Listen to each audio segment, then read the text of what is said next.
Hey kids, you're listening to the internet's wettest podcast about video games, consoles, and pancakes. The SML Podcast. Prepare for the SML Podcast.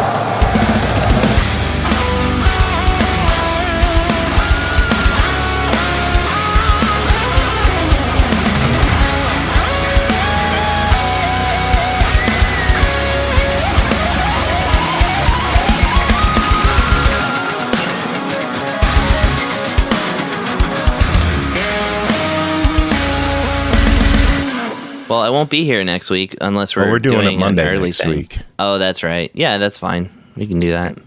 Why is things going Monday? What? Because everyone has shit to do on Tuesday, apparently. What's going on? Well, Tuesdays for me, 8th. What? For me, two of my best friend boy bands are coming to town. That's going to be cool. Bit Brigade and the MF and Super Guitar Bros. Hell yeah. That's They're awesome. Going to be in Austin. Fun. Yeah, not only fantastic bands that are absolutely 1000% worth watching live, like literally life-changing experiences when you see Bit Brigade for the first time live, but they're also very good friends of mine.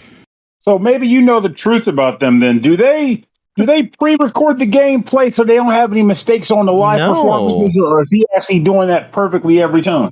Yeah, Noah McCarthy is a pro player. He is doing that all the time live right there on a NES that is hooked up to a TV, and he sits like front and center on the stage so you can watch him doing it.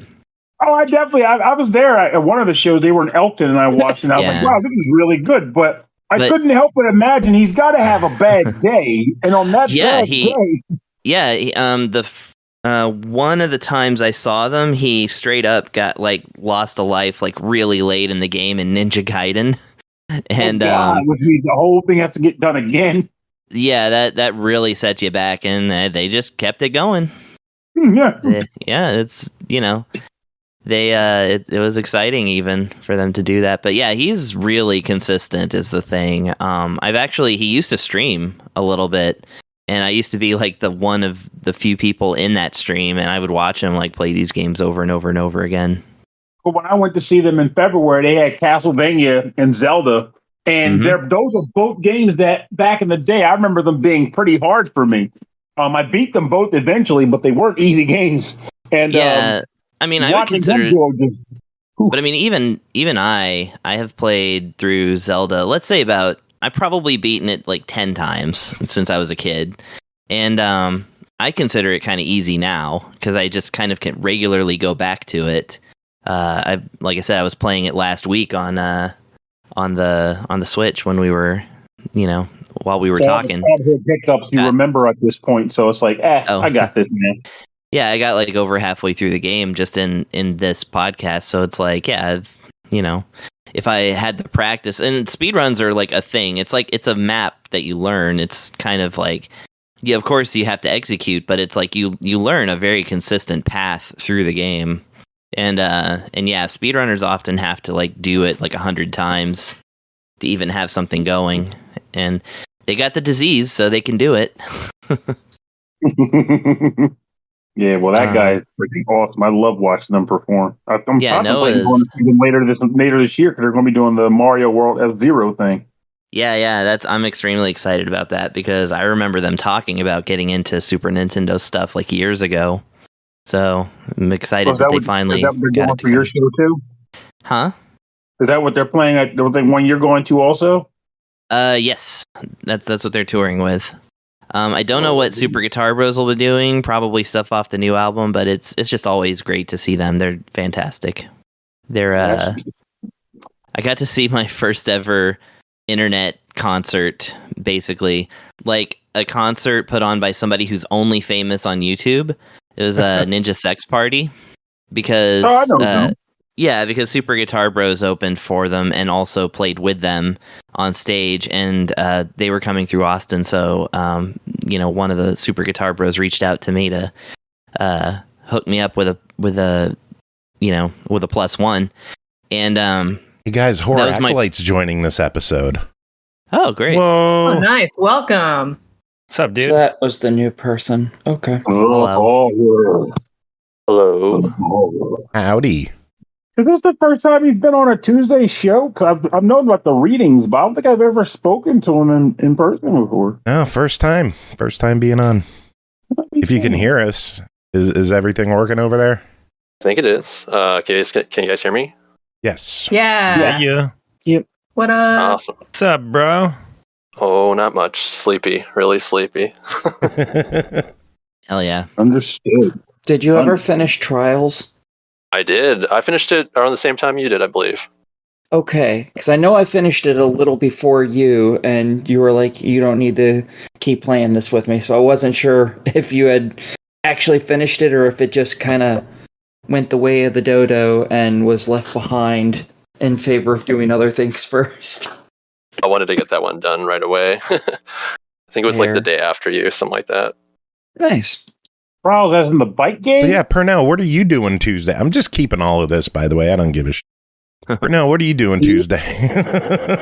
Well, I'm on the show right now. What are you talking about next week? Next Tuesday.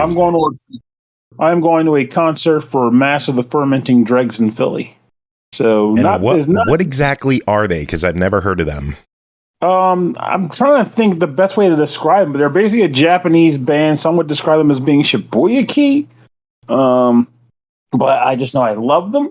They're a good band. I've seen them live. I saw them live last year, actually, and I wasn't going to go this year, but then a friend of mine was like, he was up there for another concert, and he saw that they were being advertised on one of their, their promotional boards. He's like, hey, Pernell, is this a band you like they're playing? I was like, yeah, I knew about them, but I don't really think I'm going to go see them again.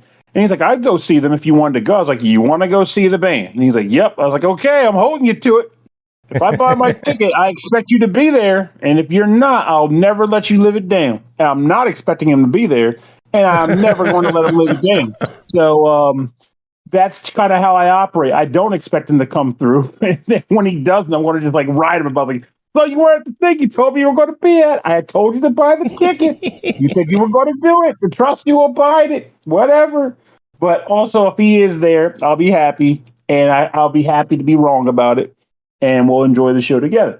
I'm also hoping to have some really cool merch that I can fit, because last year I wanted to get a shirt that they offered, but they didn't have it in my size. They sold out of it. So this year is going to be different.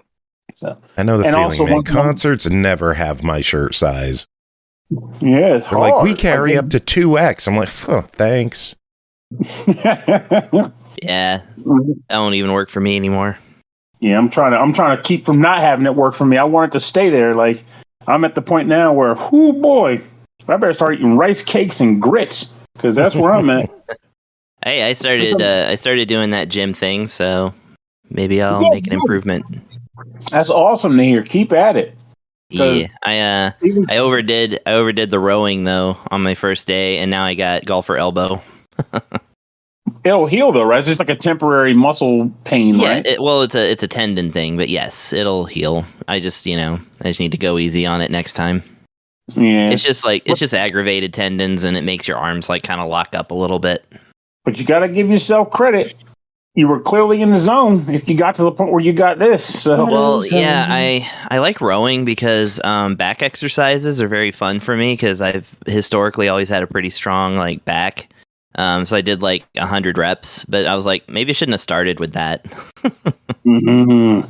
Because it's the muscles are fine, but the tendons and joints need to get used to it. They're tender and bruised. Yeah, so I'm trying to be more gradual, but in my old age. But we'll get there. Well, the only thing I'm going to say, because clearly, as I'm telling you now, I need to cut back and lose some weight myself, even though I exercise. The advice I'll still give is consistency is the real key. So whatever you decide to do, you got to make it a sticking point. You can't be like, well, today I was going to go, but this really cool show came on. Or no, I've chiseled out. I've chiseled out a good 3 trips a week system. Good. That's spaced out enough, I think. So I think I can stick with it just fine. Yeah. There we go. No, I know. I used to be into fitness. Fitness whole pizza in my mouth. Oh, but, that is a good. Oh my god, Brr, brr, brr. that was really good. Thank you. I can't take credit. That's an old one, but yeah, it's. Haven't heard that. That's good. I see Pretty food and I eat it. Yeah, there you go. Nice. I've got a small kitten that is like not small. my He's God. a Godzilla cat, but he's trying to escape my room. So one sec while I open the door for him. Oh, so Aki, there you go. That's why we're recording on Monday next week instead of Tuesday. Fair. Yeah. Now I just got to make sure to remember, and I end up at the board game meetup on Monday, and I'm like, Pernell, where are you at? Oh, shit. I'm recording from my car. So anyway, Horror Acolyte, first time on the show. How are you doing today? Not too bad overall. Had a bit of a tension headache earlier, but other than that, pretty good. Oh, those suck. Headaches in general, just fuck them. Yeah, it's a chronic thing for me, so kind of just got to get used to it. Do you take anything for it? My wife is what the hell does she for migraines? I don't even All remember. the drugs. Yeah, close to it. Migraines and tension headaches are different, though. They can I'm have just some of saying, the like, same types headaches of in medication. general. Yeah, I guess so. Might have stuck balls. What about sucking It's like balls, you- Pernell? Migraines, they do that. Okay. Yeah, migraines. Andy, how are you doing? Oh, I'm doing pretty good, man. Just chilling, rocking. You know me. Normally we ask what you did this past week, but everyone else is talking about what they're doing next week. So what are you doing in the next week? Ooh, I feel like I need to find something to do this month. September was really busy for me, so I feel like Tuesday I'm just going to be like hanging out. I'll probably be like sleeping, catching up on all the sleep I need or There you something. go. I don't know. I got to find something cool now, though. But now I want to know what you did last week because Joe brought it up. This last weekend I actually had a LAN party. So Ooh. yeah, the whole month That's has awesome. been a couple of trips. I went to Boise, I went to San Diego for TwitchCon. I did a Spartan race somewhere in there. And last weekend I had a LAN party. So it's something me and my buddies always do like every couple of months, you know. But this one, one of my friends, he does like these like scavenger hunts for his kid, and he made one for the adults that were all there, and it was like a hunt showdown themed scavenger hunt, and that Interesting. easily probably the best part of the whole LAN party. It was like, you know, the 8 of us running around. We had to find beer bottles that were hidden. So our LAN parties are usually at this like auto back shop, you know, kind of thing. So it's a large space, but we had all these beer bottles hidden around. We were like running around trying to find them. And then certain letters in the names of them like spelled out like kind of a key code. And we got these Nerf guns by unlocking a chest with the code, you know, just this whole big thing, you know. It was really, really cool. A lot of fun. But that was pretty much my whole Saturday. I was there from 11 or 12 till Sounds like a almost blast. midnight. Yeah, it was really fun. We played some N64 games. We play a lot of PC games, but I think we're leaning more towards like some retro stuff, you know. Setting up our PCs and then tearing them down the same day. It gets a little tedious, but You know what you need was to really have? fun. You need a rock band night. dude, actually, so that would be really cool. I brought my Clone Hero guitar. I was like set up, you know, ready for it and all that stuff too. And I was like, hey, if anybody wants to like try this out, you know, and everybody seemed interested. We just kind of got, you know, wrapped up in other games we were playing. We did some wrestling on the N64 Ooh, and which one? to be honest, I'm Mercy. not sure. Wasn't the big one No Mercy? Yeah, No Mercy, WrestleMania 2000. Basically anything made by Aki. Not you, Aki, the developer. What? Oh, I was about Yeah. to say, what the hell do I make other than bad choices? I'm not sure which one it was. Bad games. Kid. I mean, to be fair, if I made games, they probably would be bad. Yeah. Bad. I did the Oh, bone? I was gonna say I turned into that guy for a second. Thorogood? Huh? George Thorogood? Yeah, thank you. I I got couldn't you. remember the name. I was like, Yeah. Thank you for. Joe, what are you doing next week? What am I doing next week? I'm recording a show on Monday, and then I'm taking Tuesday off and doing absolutely nothing. Hell yeah. Nice. Same. I'm probably going to play more Final Fantasy VI. That's what I've been getting into lately. Heck yeah, dude. Since the Pixel remasters finally released on Xbox, I picked them up, and nice. I'm getting into Final Fantasy VI all over again. It's a good one. Well, that's awesome. Oh, second favorite RPG of all time, right behind Chrono Trigger. You what? I said it's my second favorite RPG of all time, next to Chrono Trigger. Really? I didn't know that Earthbound wasn't number 1. Earthbound's number 3. Ah. Ooh, wow. Yeah. What's your Wow. favorite soundtrack out of the 3? Because I know that's hard. God. Probably Earthbound. Yeah. Word. I mean, I made a project for Earthbound, so that would have to be the winner. True. Why did I? I can't believe I asked that. Well, if you had to pick between FF6 and Chrono Trigger, because I heard those soundtracks before I even played the games. If I'm forced to pick one, I'm going to go with Final Fantasy VI. Yeah. I would too. You got a Vector. Yeah. Pernell, we can't hear you at all. You got to turn off speakerphone. Oh, I mean, yeah. There. Okay. There's Pernell. I don't know how that guy got here. But anyway, yeah, you got the floating continent and Vector and the battle themes. They, for me, are what pull the most weight on that game's OST. Also, Zozo. Yeah. Zozo's really good. Oh, the one-ups doing Zozo was fantastic. They do a good Zozo. Yeah. The one-ups do a lot of good stuff. I played a lot of Final Fantasy VI music this year. Ooh, nice. For years, I was actually torn between 4 and 6 as my favorite game because I loved them both before. It just has a tighter story, you know? Like, it has its low moment like all narratives do in these games, but it's just a tighter narrative because there's no world of ruin, non-linearity segment. Yeah. It's all, hey, you're going here, you're going there, you're going here. 4 is a lot more linear all throughout. It's very much like you're kind of traveling from one situation to the next, just all throughout it, Mm-hmm. Whereas like 6 is kind of like, you spend half the game like that, and then the other half it like becomes like this open world kind of much more open situation, which actually is a little more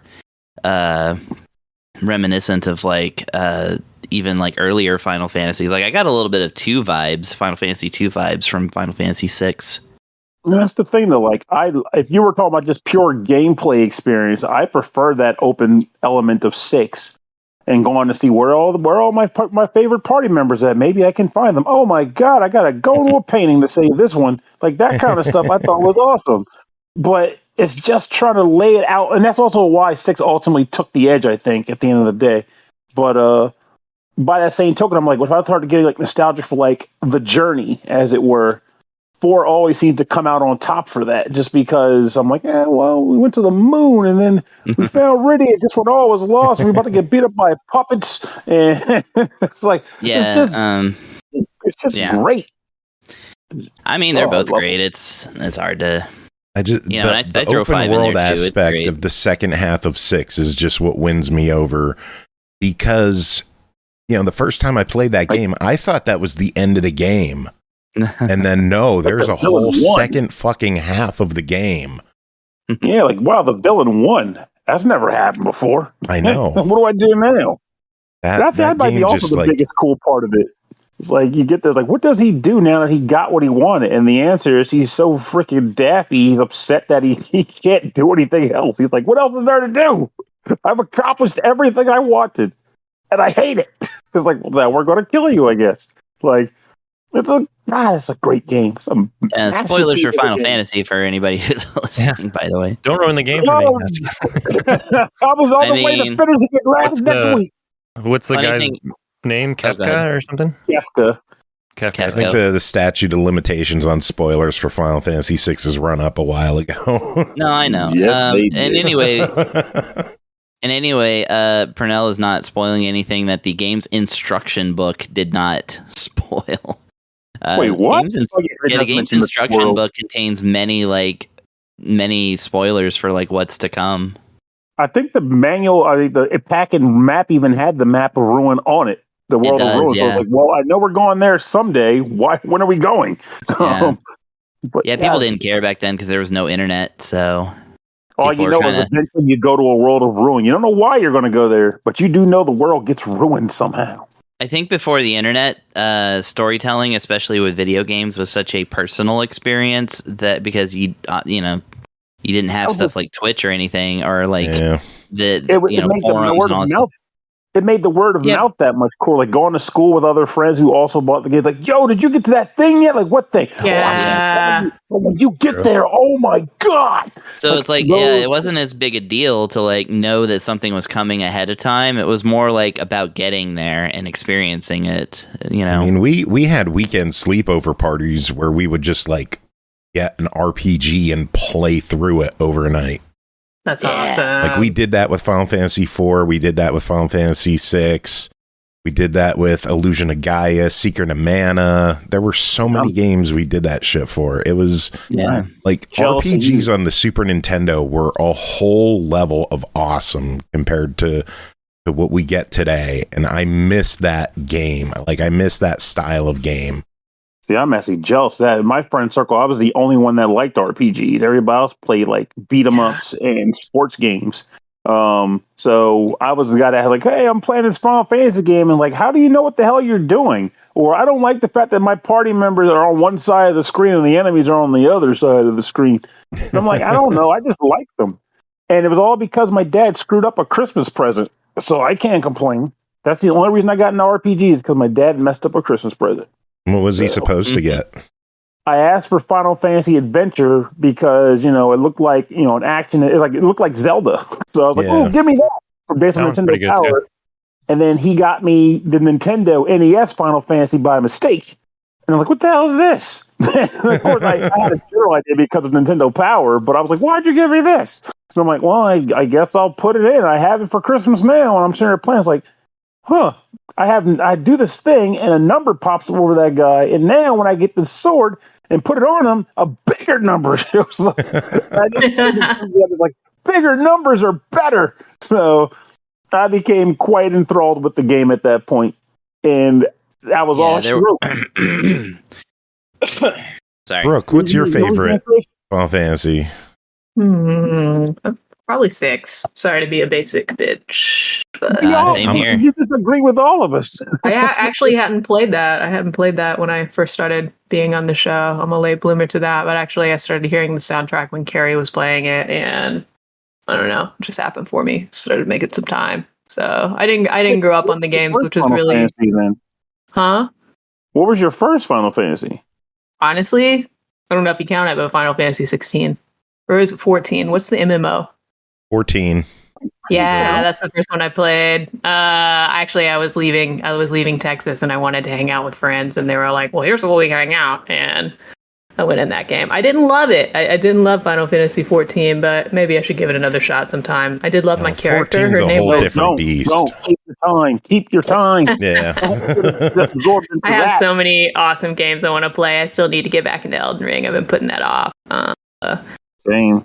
Yeah, one day I'll finish it. You actually beat the damn thing. Yeah, I think we all remember that I announced I was Elden Lord and like threw a little party and updated my Facebook stat, and by then Tim had like become Elden Lord like 10 times over, and to this day that's the only time I became Elden Lord. I had a question for Horror Acolyte. Do you have a favorite video game soundtrack? Game soundtrack. That's really a tough one. If you need time. I actually collect VGM a little bit, so. Ooh, cool. I would have to go with either Outlast or possibly a game called Haven. I haven't heard of that. Yeah, one of those two. Interesting. I don't know Haven. Gotta check those out. Haven's an interesting one because it's actually one of the few games I played where I like the soundtrack a lot more than the game. The game is all right. like, yeah, I know that one. It was on Game Pass. Yeah, I saw the artwork for it. I'm like, oh, that game. Gotcha. Yeah, it's like a visual novel slash like casual RPG, and yeah, the soundtrack is done by this French artist named Danger, and he made the whole soundtrack for the game, and it's a fantastic job. I haven't listened to much of his other stuff, but yeah, I love that soundtrack. Good electronic one. That's cool. I'm checking this out now. As soon as, like, right before you said visual novel, I was like, oh, is there another game named Haven? And now I'm looking at it. It looks cool. It looks like it has some open world stuff going on too. Yeah, you travel like the world trying to like clean it up. Like almost like the gunk, I guess, in that sense. And then once you've cleaned it up, you access like new areas. And the fighting in it's like super casual, though. There's not really challenging fights for the most part. But yeah, the story was interesting. It wasn't bad overall, but the soundtrack was fantastic. That's cool. I gotta check that out. Yeah. That's funny that one of my favorite soundtracks is also from a visual novel with light RPG elements. Whoa. Yeah. What The is Longest 5 Minutes. Well, that's your jam right there. I love that song, or that game and its soundtrack. Cool. Yay! I think I actually bought it specifically because of you. Now, don't ask me if I played it, but I did give them money. You reviewed it, I think. I think you reviewed it because... No, in fact, you said that the last time that came up to you. I was like, no, I didn't review it. I think someone else did, or it was you. But you reviewed it, and I knew about it. But you're the one that reviewed it, and I was like, wait, is that good? No, I was like, yeah. I was like, I didn't review it for the show because I really wanted to, and somebody else had gotten it, and so I just went out and bought it, and kind of sight unseen, and yeah, it became like. For a while, it was my favorite Switch game, and what's taken the reins since then? I still call it. Oh, I don't know. Just any of the other things, like any of the other 1,400 games I bought for it since then. Like, I mean, Speaking of getting money, though, we got to give a quick shout out to Thimber, who just subbed for the 11th month. Thank you so much, Thimber. Always love seeing you in chat. And in Discord. If you're not in our Discord, people should join our Discord, because we do a lot of fun stuff in there. Confirmed. Yeah. It's good stuff. Trying to see what I've played more than The Longest 5 Minutes. Not a lot, actually. It is my 16th most played game. No, not game, because YouTube's up here. And then this one I didn't actually play. So it's my 14th most played game on the Switch. Ooh. Yeah, and like the rest of them are things like either long form RPGs or like the Genesis classics, or like the Super Nintendo NSO app, like things with multiple games in it. But yeah, I played it more than I played Vampire Survivors, which is surprising. More than I have no clue who covered Longest 5 Minutes. I looked up the episode, and it doesn't have a name for it. I just put The Longest 5 Minutes from Nippon Ichi as you relive a JRPG journey in snack-sized chunks as you remember the game you haven't played yet. See, I thought it was Pernell because I thought we had talked about it on the show. May have been Royal? Maybe I didn't even hear the episode. Because I know I didn't know about the game really until I played it. So yeah, it must have been somebody else, and I didn't listen to the episode. Whoops, sorry. Okay, I didn't listen either. Science may never know. For sure. Yeah, no one will ever know. I played Longest 5 Minutes more than the first 6 Final Fantasies when the Pixel remaster came out. Damn. Yeah. That's a long 5 minutes. Yeah, it is the longest 5 minutes. In fact, I could load it up and find out how many hours. I'll load it up and find out how many hours because it'll show up on my profile. So anyway, is there anything anyone else wanted to chat about, or should we move into review time? Because we got a lot of games to talk about tonight. True. We just had along with the longest 5 minutes of conversation. 50 hours or more. 50 hours. Yeah. That's a healthy chunk of time. Wow, That's like 3,000 minutes. It's like an 8-hour game at most too. So that was a lot of replays there. Jeez. It's not a long game. It's like almost. It's basically visual novel length, practically, because most of it is the text. But it again does have an RPG in there somewhere. It's just it's played in the wrong order. Anyway. 50 hours is how long I told Joe 2 days ago that I put into our first review game. Yay! Oh, there we go. There's a segue. Interestingly enough, no, for real, I really did. I'm not making it up. Nice. Brooke just segued past all of us into the first review. I know. I saw it No, and I went for that's it. talent. Now that's a talent. I gotta ruin it and give a quick shout out to Vertically Impaired, who just subbed for the 79th month. Oh, wow. Thank you. Insane. Nice. Tony, always love seeing you in chat. Thank you for We need to being do here. something Thank you for special. hanging out. That's we're awesome. gonna be doing something special later on this month with SML 1000. Oh, cool. How crazy is that? We're gonna party and come even if I don't have a game. Let's do it. We're gonna have a lot of games to give away that night. So if anyone is bored, Oh, hell yeah. October 17th, that is the night we are recording SML 1000. Hopefully have pretty much everyone there to hang out and keep us company. Cool. But yeah, it's gonna be a big night. We have a lot of games to give away. Big prize packages of like multi-game bundles from people like Red Deer Games and Forever Entertainment. That's awesome. We got some fun stuff to give away. Cool. I'll help you promote those giveaways. Let's go nuts. Yeah, but yeah, you ready for reviews? Should we dive in? I'm Let's go. excited. All right, let's do this. First game to talk about tonight is 9 R.I.P, developed by Idea Factory and Design Factory, published by Idea Factory International, releasing October 15th on the Switch for $49.99. Fate has offered you a hand. Will you take the chance and step into the unknown? Brooke, what is 9 R.I.P? Well, it's like I always say, girls only want one thing, and it's fucking disgusting. Men who died and went to hell and now are insane. Thank you for laughing, Joe.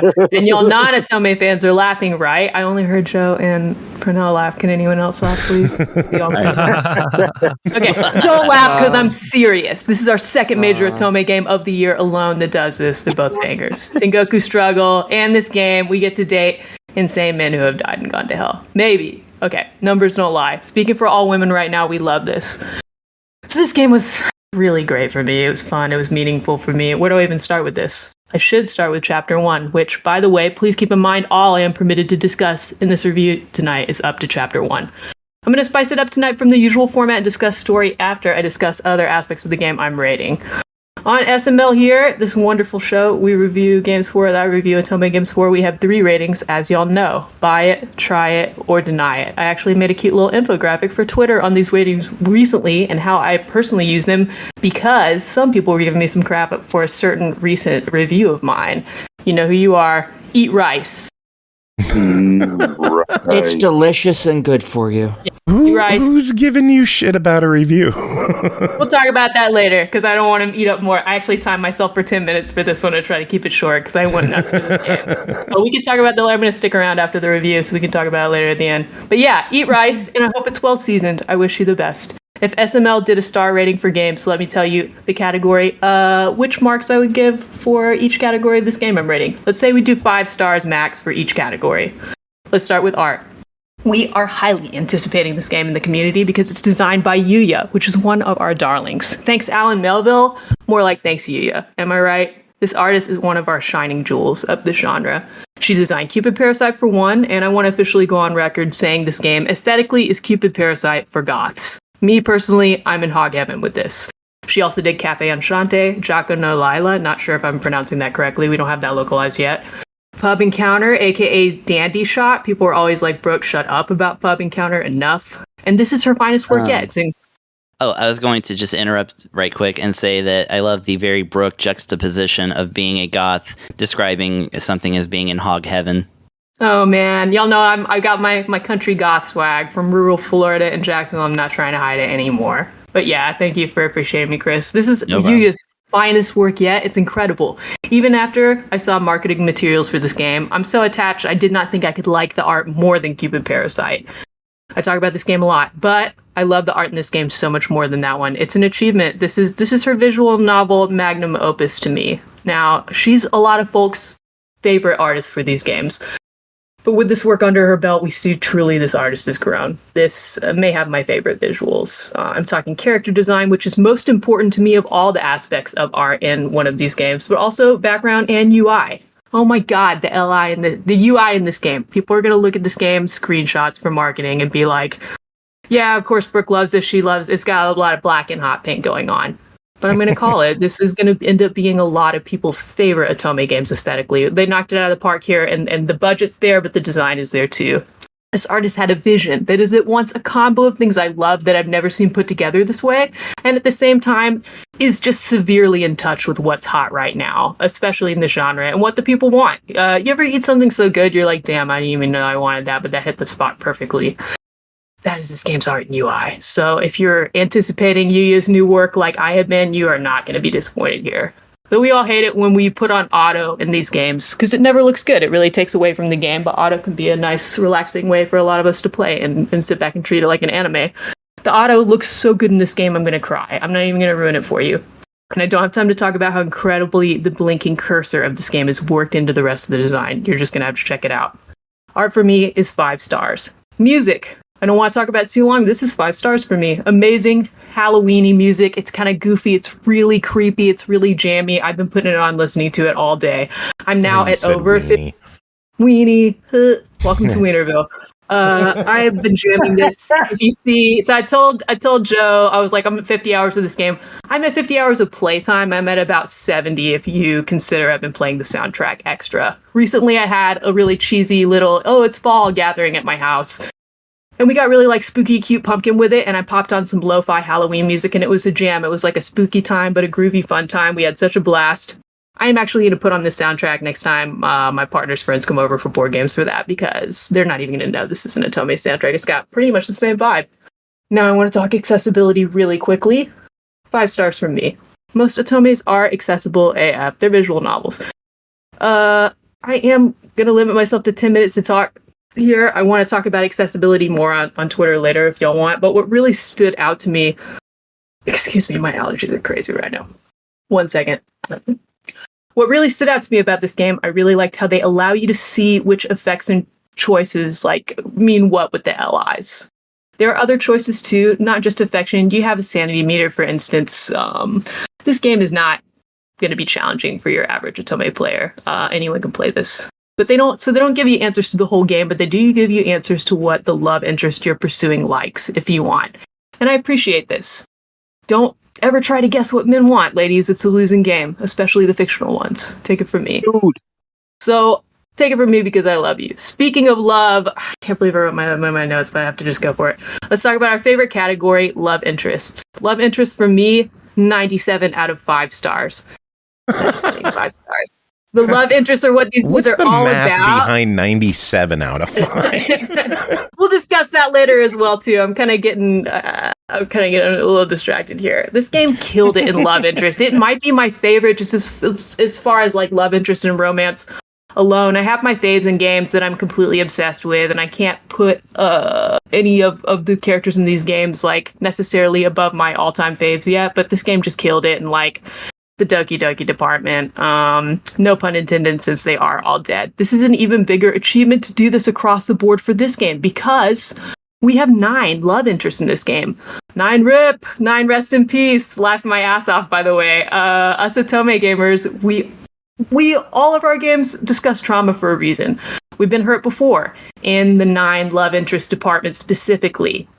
I'm not going to name no names, but personally, as a hardcore Otome fan that gets almost every game that comes out, I'm tired of games trying to do 7 or more love interests because normally it just does not work. Stop trying to do this. Y'all acting like those chefs that go on Chopped and you try to make risotto. Please stop. I want quality, not quantity.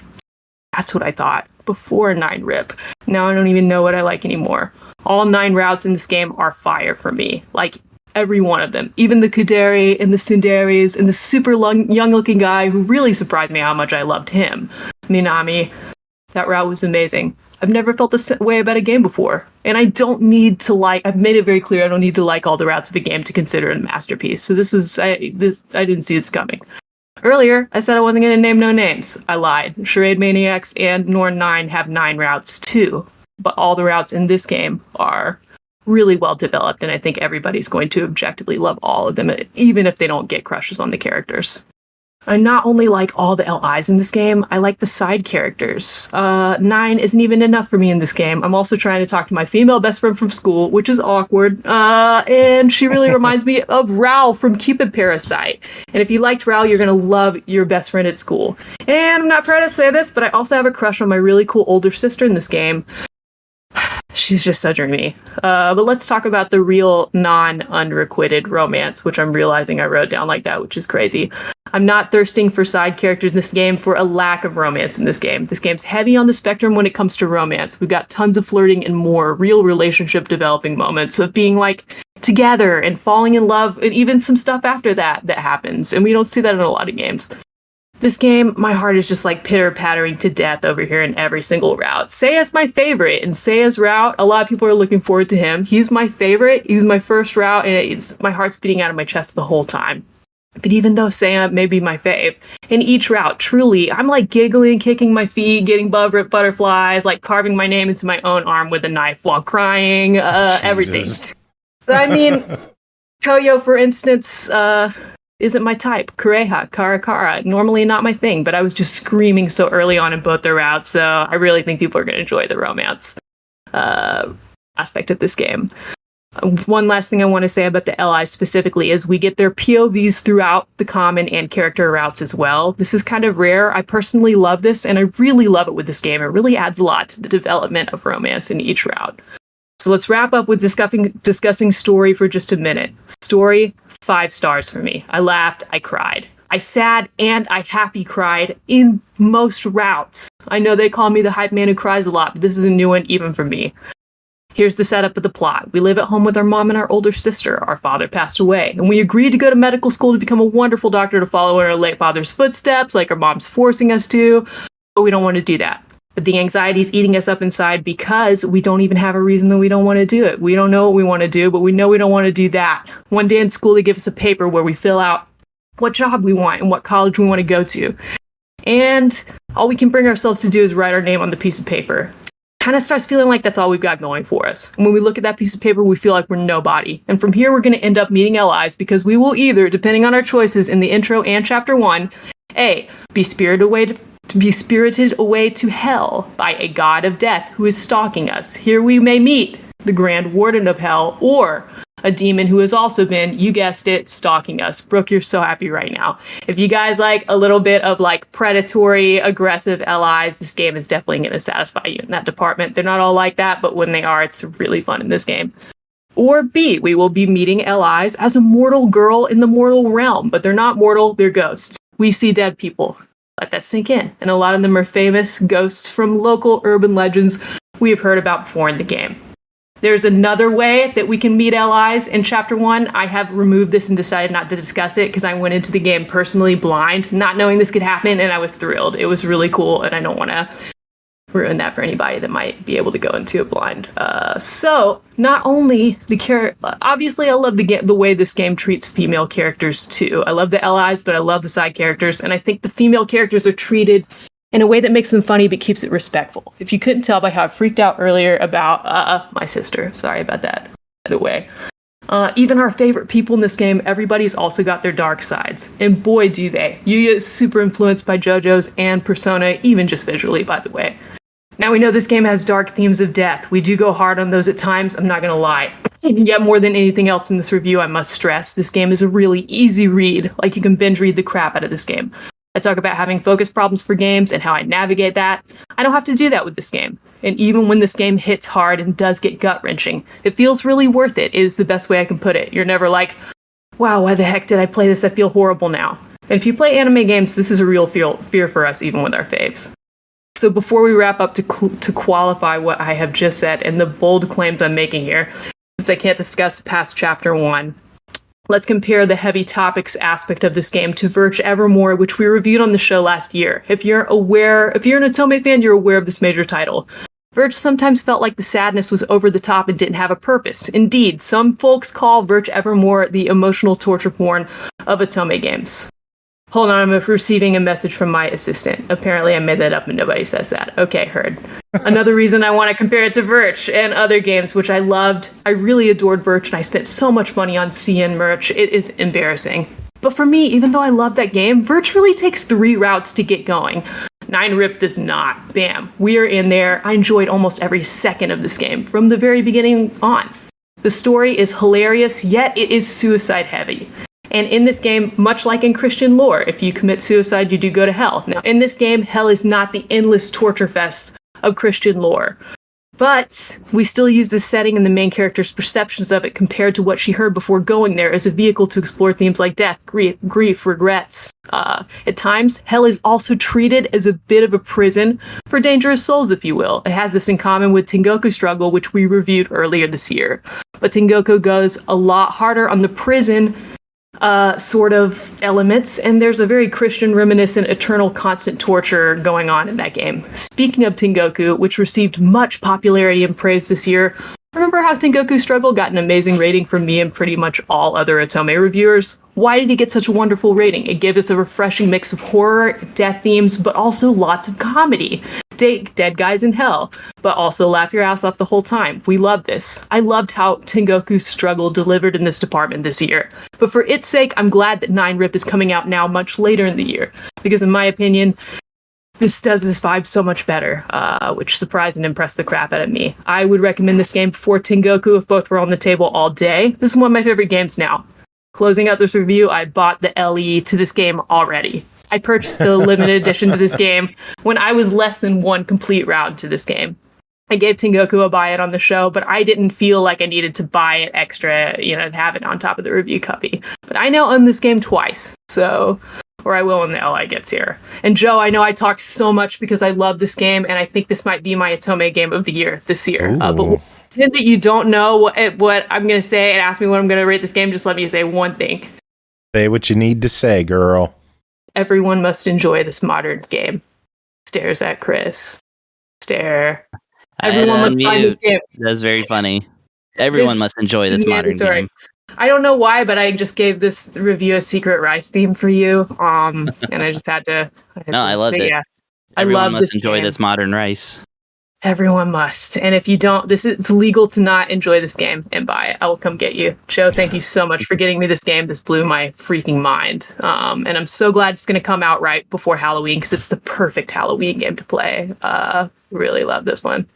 Very cool. So I'm guessing you liked it? Mandatory buy it. New category. Good. This is a must buy, and the must is just like really threatening and foreboding from me. Do you have a knife when you're threatening? Yeah, I'm like in the corner, like creeping all y'all out, and I'll continue to be here as you give your reviews. So cool.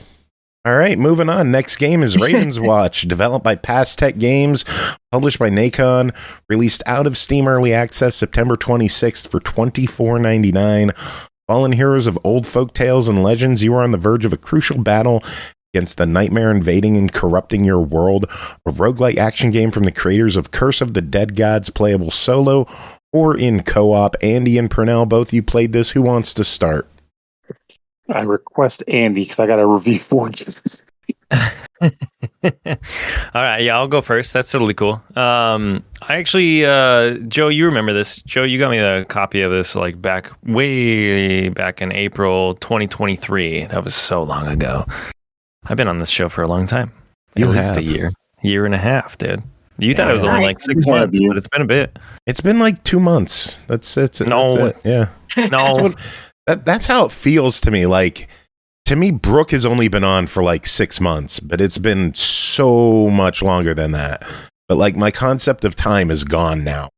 Yeah, post 2020, we're still there. Yeah, true. Yeah, I've been around. This was one of the good games I got. I got a couple of trash games up until this point. Anyway, we'll skip over that. Early access is all over. Ravenswatch officially releases with 1.0, which I'm super stoked about. This is a game. Like I said, I requested this because I had played Curse of the Dead Gods.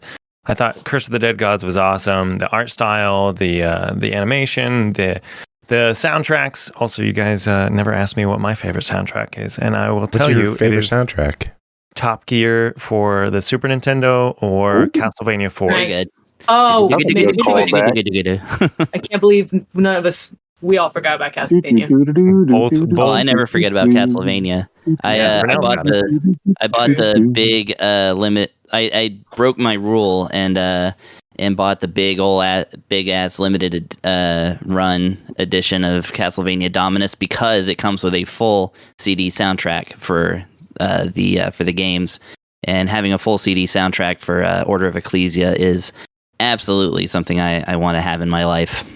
Next year, sometime when they actually release the damn thing. Yeah, that's super cool.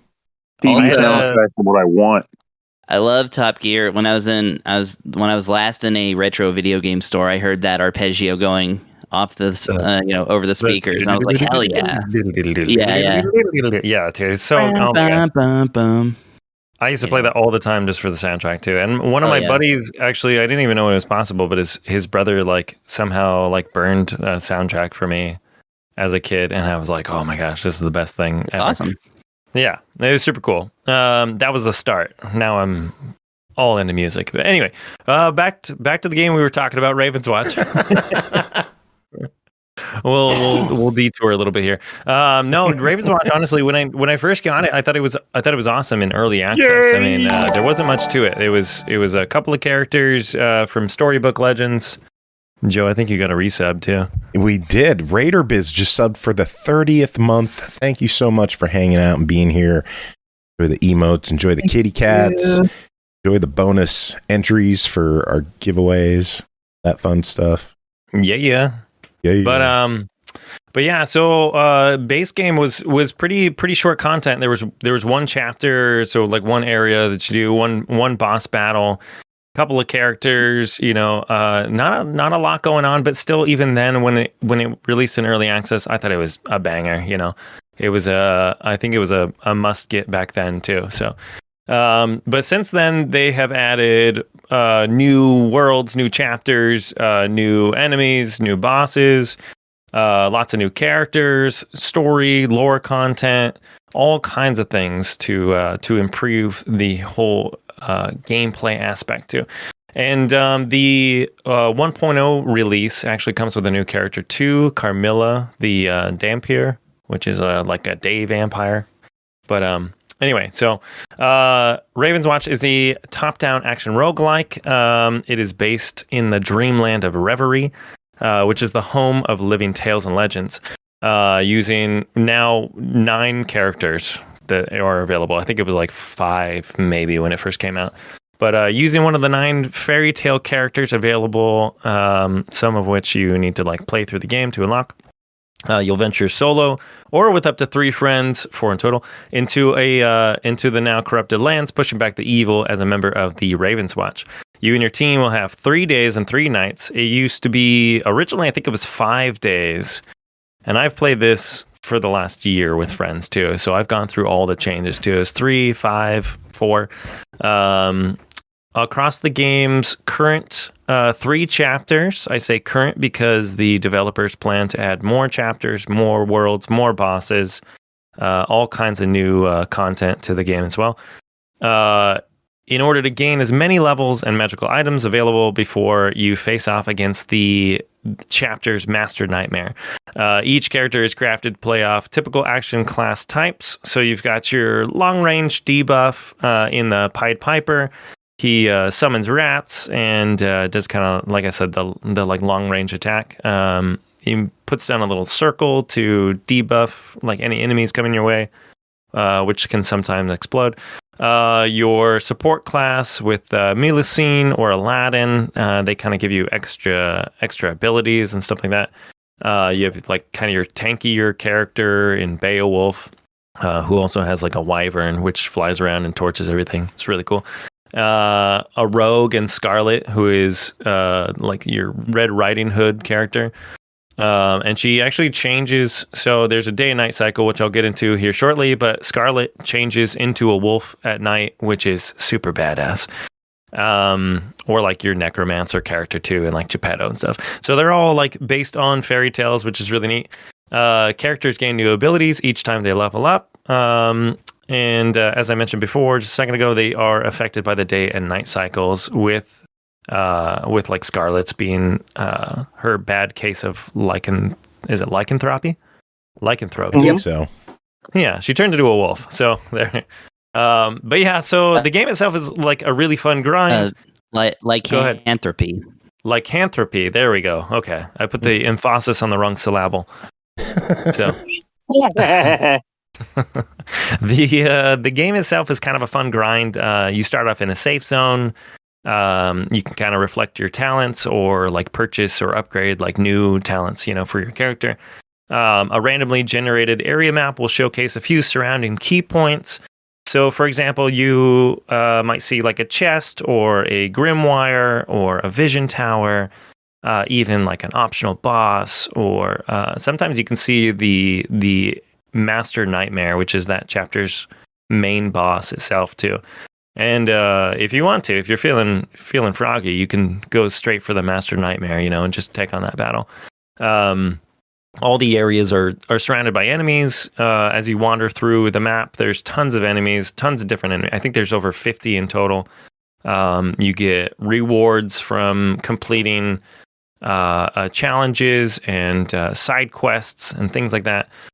Fight mini bosses. There's a cool little ghoul. It's like the mother ghoul you can fight. There's another one where you have to fight a Cyclops and save Sinbad. So they're like bringing in other characters from stories as well. Defend the Three Little Pigs home, stuff like that. Very fun, very awesome. Magical items increase bonus stats, crit chance, damage. You basically go through, defeat monsters, level up, gain skills, and keep buns. Pretty good.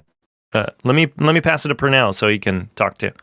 Well, so one thing I like about the thing, because I do like my fair share of roguelikes, but this one feels different for me in that sense that it feels like a combination of the roguelike formula matched up with Diablo's map exploration system, which ends up being a pretty interesting element compared to other ones I've been playing over the years. But one thing about it that I'm almost wishing weren't the case, but I'm sure this is an intentional choice of game design, is I almost wish that those more days you mentioned before were still in the game, though maybe they are with some unlockables, I don't know, because I want to do more of the stuff that's off the map. It definitely goes fast for sure. Like with 3 days, it goes so much faster.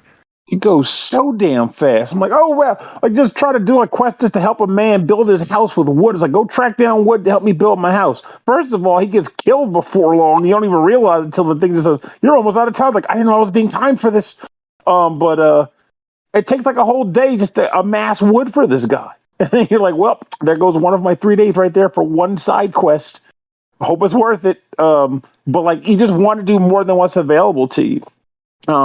Also, I mean, it takes a little bit to get used to, but like just getting used to the idea that even though the moves have specific names and uses, they are classified by things like power and special and whatnot.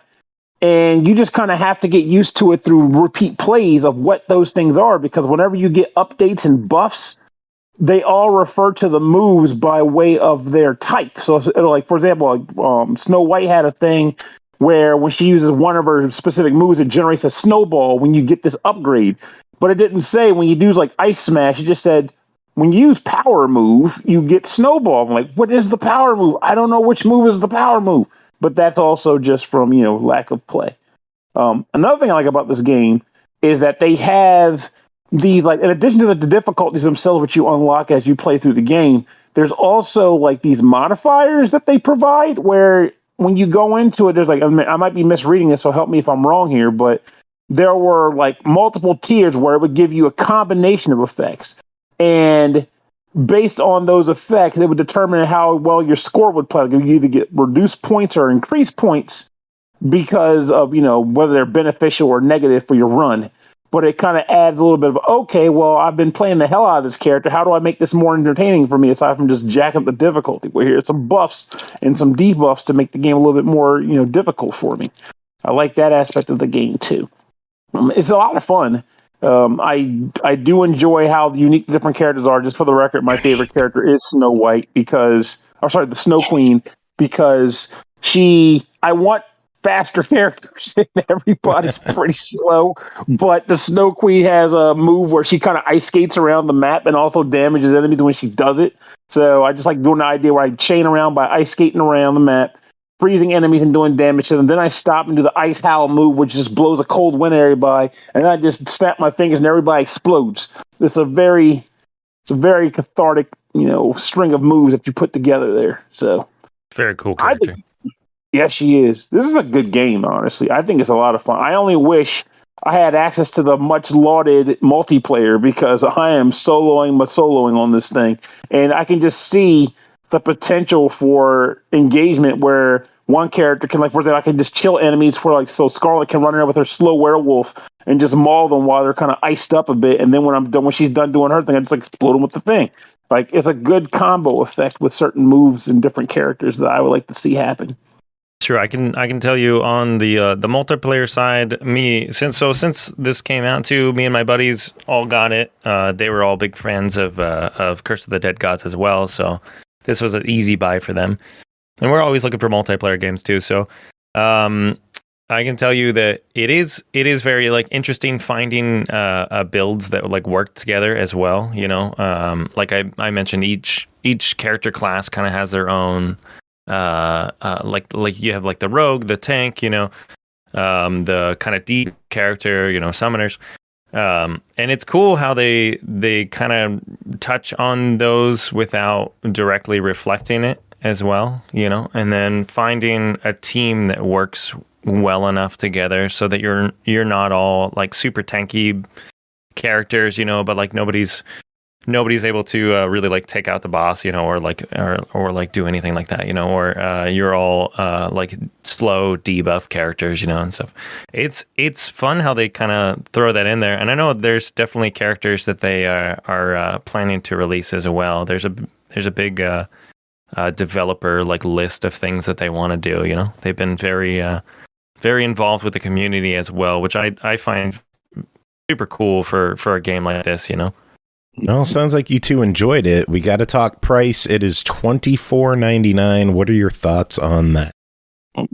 I guess I think honestly it's worth the price, but I will also say for the price right now, you have to really be in this type of game, because even though they're going to expand on it later, there are only 3 maps. So you'll be playing it knowing that you're going in for the repeat of those 3 maps, getting the upgrades when you run through and rank up the character to see how they can play differently once they start accessing new abilities and new buffs that can be found in chests and stuff on the map.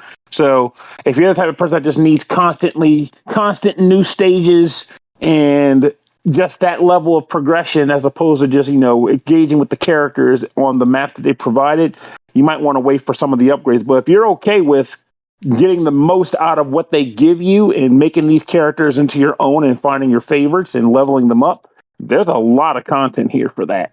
And I do believe that is worth a complete buy. I think I played for like 6 months. Yeah, the first extra level came out in September, so a year ago. With just 1 level, and I thought this game was awesome. So if I could borrow Brooke real quick, if she could step away and threaten people with her knife to buy this one too, that'd be really cool. On it, Chief. This is definitely a must buy coming from me. I mean, like I said, I've been playing this since early access, and I think it's awesome, especially with multiplayer. Yeah, Pernell, if you ever want to play, man, hit me up, because this game's great. I appreciate it. I got you, dude. Like, you'd be surprised. It may well happen. I may well reach out to you about that. Definitely, dude. I had people actually talking to me today asking if I wanted to play this too, and I was like, yeah, let me schedule you guys in so I can play with some of you guys and some of you guys. Very cool. Yeah. Good. Yeah, pick it up. All right. Well, Andy, that is it for you. You gonna hang out, or are you heading out? I'm gonna head out. Gotta go hang out with the family a little bit. Sounds good. But I appreciate you guys letting me on the show. I will. I'll be like, hey, everybody. Tell them they need to buy that game. Tell my family they need to buy it. Yeah, tell them I'm looking at them. I'll be like, listen. She may or may not have a knife to my back right now. You need to get a nodding. Need to get a Need to get an 8x10 of Brooke with a knife just to carry around. Get a life size. Jeez. Heck yeah, thanks guys. I hope you guys have a wonderful night. I'll be Andy, lurking you got on any final words? You too. Nighty night. No. I feel like I need to like plan something, to say at the end of it. Like I need like a catchphrase like wooba dibba doo, or something like that. I like to just pull up Jose Canseco's Twitter and just read one of his tweets. So You got one on tap? no, I mean when I am asked for final thoughts, so I wasn't ready, but that's what you should do next time. Oh shit. Okay. And next time I'll pull up good It's old always Jose. got something. Hold on, I'm pulling Heck it yeah. now. I'm Thank you, gonna guys. try getting a sound clip of that Scooby-Dooby-Doo, whatever. Then you don't have to ask me. You can just Good. play it and then I'll peace out. Be like, Andy, any final words? Scooby-Dooby-Doo. Heck yeah, dude. All right. Have fun, All right, guys. take care. Later. Next game to talk about is A Night on the Farm, developed by Frozen Flame Interactive and eastasiasoft, published by eastasiasoft, released September 18th, Xbox One, Series X and S, Switch, PS4, PS5 for $4.99. Following a sudden car crash, you're stranded out in the country at night and all alone. Nearby farm might offer help or refuge, but there's something very unsettling about the place. Exploration only leads to greater fears. A Night on the Farm is an atmospheric, retro-inspired horror adventure with unpredictable plot twists and deep lore to discover. We said horror and Horror Acolytes here, so Horror Acolyte, tell us about the horror in A Night on the Farm. Alrighty. Night on the Farm is a first-person horror adventure game with a retro-inspired visual style. The game starts with you waking up at night having crashed your car into a white picket fence on the side of the road with one of the pieces of fence firmly planted through your windshield. So you exit the vehicle, you see nothing but the dirt road you're on, trees and farmland all around you. So making your way up the road, you to help find you someone to face you in the situation, you eventually hit an invisible wall, and a butterfly-shaped X comes across your screen with the message, "Discovered a mind barrier." Following the road in the other direction, you eventually come across a long gravel pathway, trees and piles of leaves on the other side with a thin veil of fog blanketing the ground. At the end of this path is a residence that appears to be locked. After a quick sweep of the property, you discover a locked shed, a garage, a generator, basement doors behind the locked house that have a digital keypad on them, and a pathway leading off into a tall planted field. So investigating the garage first, because who in their right mind would choose to navigate a field maze at night? You find it fully packed with food and supplies. To the average person, it looks like someone is preparing for the apocalypse. Rows of fully packed shelves filled with boxes, multiple fridges and freezers. After stepping a few feet into the garage, though, you begin to hear this weird buzzing sound, and you're like, oh, what the hell is that noise? Like, it doesn't sound like it's the machines in the facility you're in, the garage. But so you step back outside, it goes away, and think you might be hearing things. You go back inside, and it starts up again. And you're not quite sure what to make of it, but you just chalk it up to maybe it's some of the fridges or freezers or something inside the garage. So then you make your way through the garage, maneuvering between some of the filled shelves, and eventually you come all the way to the back and come across a flashlight and a note that mentions the locks to the house have been changed, and now there's a new house key that can be found underneath a rock behind the garage. So after finding this key, you quickly look around the garage, see if there's anything else you need. You look inside one of the fridges, you find this little robot collectible figure, which is one of 13 you'll need to find in the game, that appear to only have collectible value, no utilitarian function. So exiting the garage, you go back, you find the key to this house, finally get to go inside. There's still no one around, no one to be seen or heard. So you look around the kitchen. It seems that there's all these moving boxes located inside the kitchen and in the living room. So you can't quite tell yet if they're packing up or if someone is unpacking. What's going on here? There's still tons of stuff like food in the fridges, food in the cabinets, and still items stocked up on the shelves and other pieces of furniture. So you do come across this cassette tape, though, and a cassette player. And playing on this tape, you learn about a girl named Jamie, who was apparently semi-reluctantly picked for some enigmatic task. She seems really nervous about it, but she says she's probably the right person for the job. Doesn't really go into any detail about what this task actually pertains to. After listening to this tape, you make your way to the hallway, then, wait a minute, what is that? You're left dazed. You see these two glowing red orbs at the other end of the hallway staring back from the darkness. As you slowly approach them, you begin to notice that they're situated on the outside hall window, and the buzzing sound we heard earlier is getting louder with every footstep you take closer to them. But before you reach the end of the hallway, they shoot up out of sight, and you're just wondering, like, what the hell was that? Like, you have no idea what that could have been. So after a bit more searching, you'll uncover a computer terminal that mentions research that was taking place on the farm relating to some specimen that had been collected. Unfortunately, the research project at this current location has been terminated and is going to be continued at another location, but everyone has to pack up what's left on the farm within 2 weeks. But still, you don't see anybody here packing, just you know. So majority of this game plays out like a standard walking simulator. So you just find keys and passwords to open locked areas. You collect notes and cassettes to reveal more of the mystery surrounding the farm. This game has a fixed inventory system. So you open up your inventory and each item you pick up has an allocated spot on the inventory screen. You can read all the notes you've previously collected and replay all the cassette tapes, which are voice narrated. Most of the items in the game are easy to find. And if they are hidden, there's usually a note that you collect that describes their exact location, except for the collectible robots. Those you'll have to find for yourself. And most of those are in pretty recognizable spots. There's a couple that might be easy to brush past if you're not really exploring too thoroughly. Fortunately, there's a run button in this game, so even though it's a walking sim, you can quickly move around the map. Even with that, the total runtime for the game is pretty short. You're probably looking at about under an hour for most people that play this, depending on how long you spend searching for most of the items. There are multiple endings. So far, I've found 5 in total. I'm not sure exactly how many there were, but most of them are influenced just by a series of choices you make near the end of the game. So if you want to see these endings, you don't have to replay the full game to get to all of them. You just have to click continue after you finished your first playthrough, and it'll reload you essentially to the spot right before you're about to make your set of decisions that would influence what's going to happen. Yeah. The only one that might not be associated with that, if there's an ending that's associated with getting those robots, I don't know if there was. I didn't collect all 13. I missed a couple. But if there is one with that, then you'd probably have to restart to find the rest of those, because I think you can't backtrack past a certain point in the game.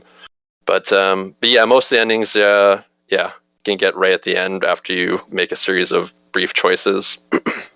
So the atmospherics and visuals come together pretty well to create a somewhat creepy environment. There's a couple tension-filled moments, but nothing that's too scary.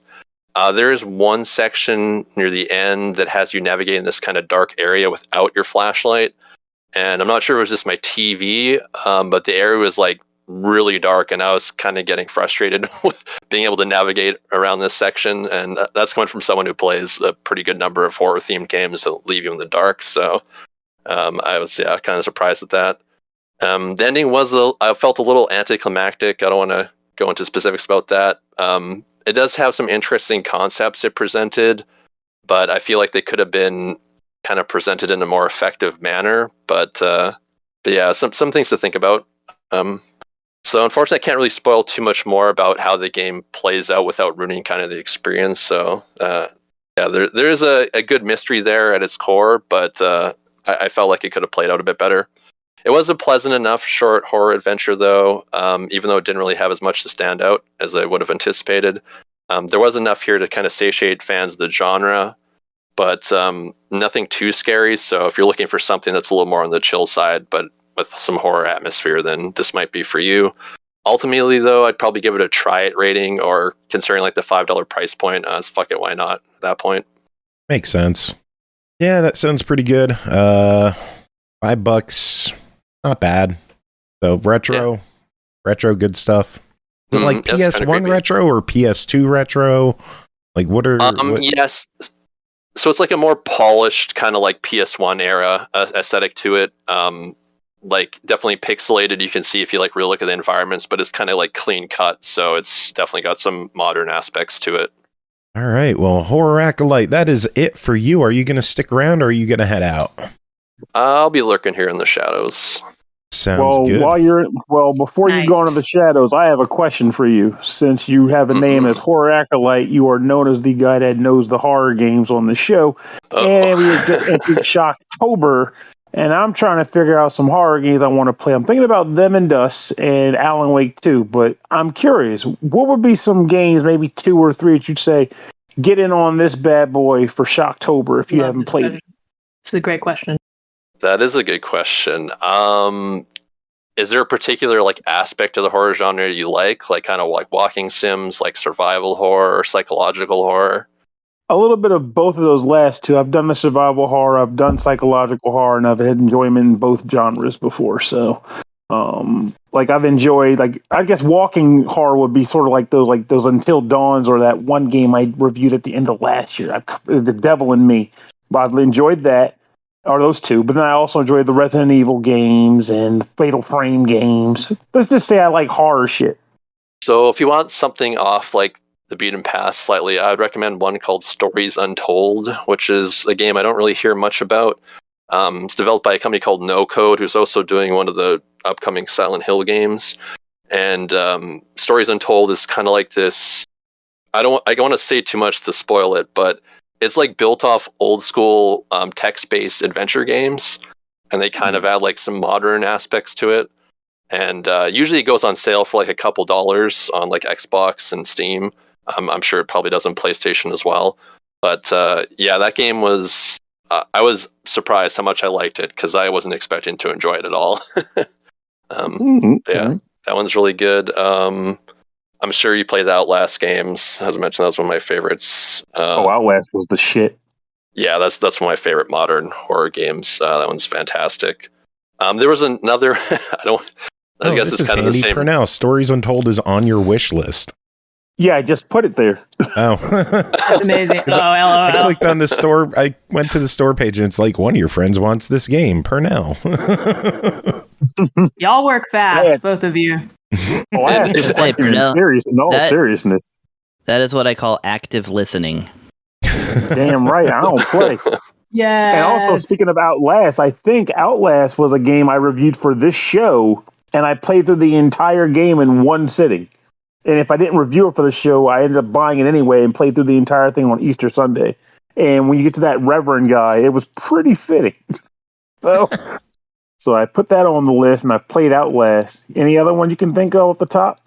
It's actually kind of an evolution of the Stories Untold, as just mentioned. But there's another game I played that it's called Buddy Simulator in 1984, and the ending wasn't the greatest, but that game was really cool because it was kind of like an exploration of the adventure game genre, and like with a like horror undertone to it.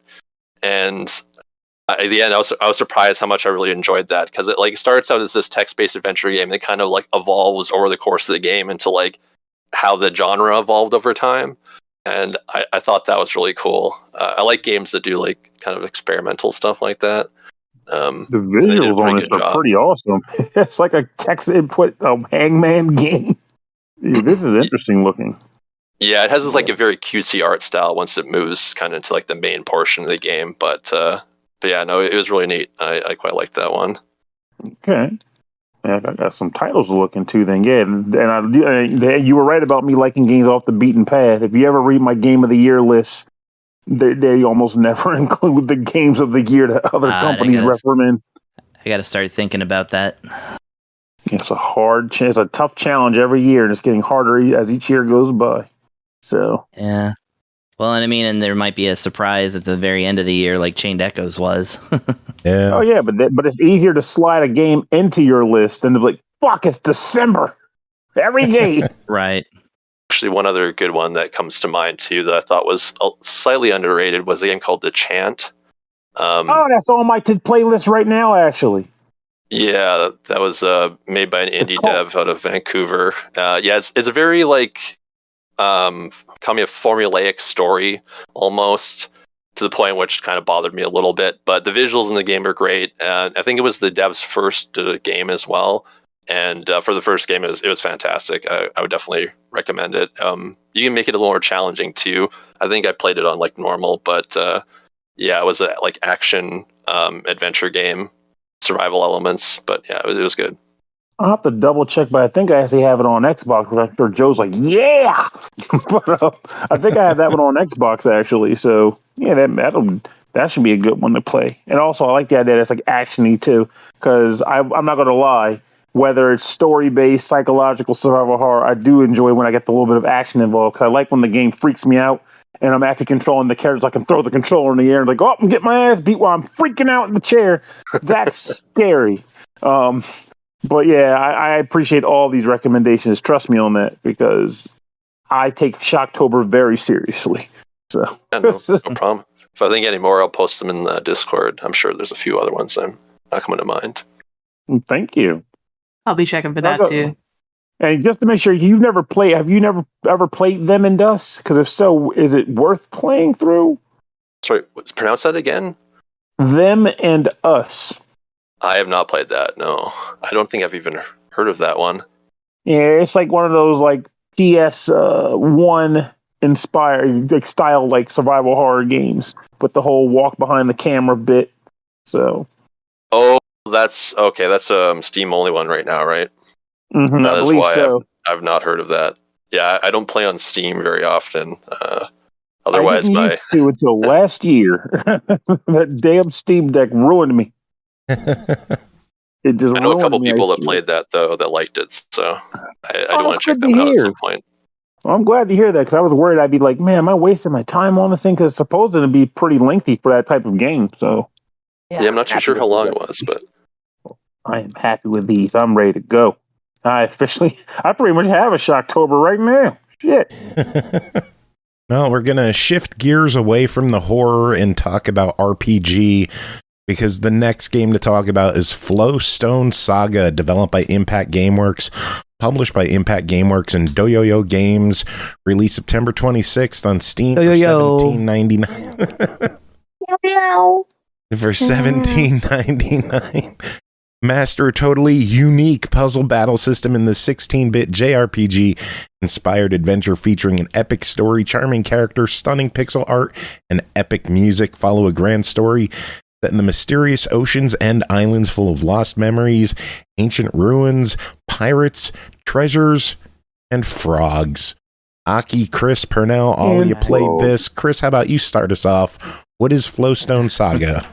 Okay, so Flowstone Saga is a very nice looking 2D JRPG where you follow the adventures of a girl called Mirai. I think Mirai or something like that, however you say it. As she Mariah Carey. Yeah, as she works to solve the mystery of some of an acquired power that she gathered in some forbidden ruins. And of course, on top of the main quest, you also have a town full of friends and maybe frenemies that you help out and otherwise interact with. And you go out to dungeon locations, get into non-random encounters that say all the enemies are on the map. By the way, all the battle is done with Tetris. So, not just Tetris, but a highly modified version of Tetris that is legally distinct and features. Yes, it is a falling block puzzle. Yeah, falling block puzzle. But make no mistake, the inspiration is right there in front of you. However, these are not the normal tetraminos, which is all just the different permutations of 4 connected blocks per piece.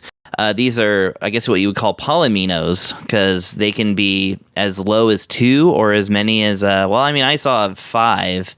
I'm not sure if they go above 5, but I'm sure they do, because this game's bonkers.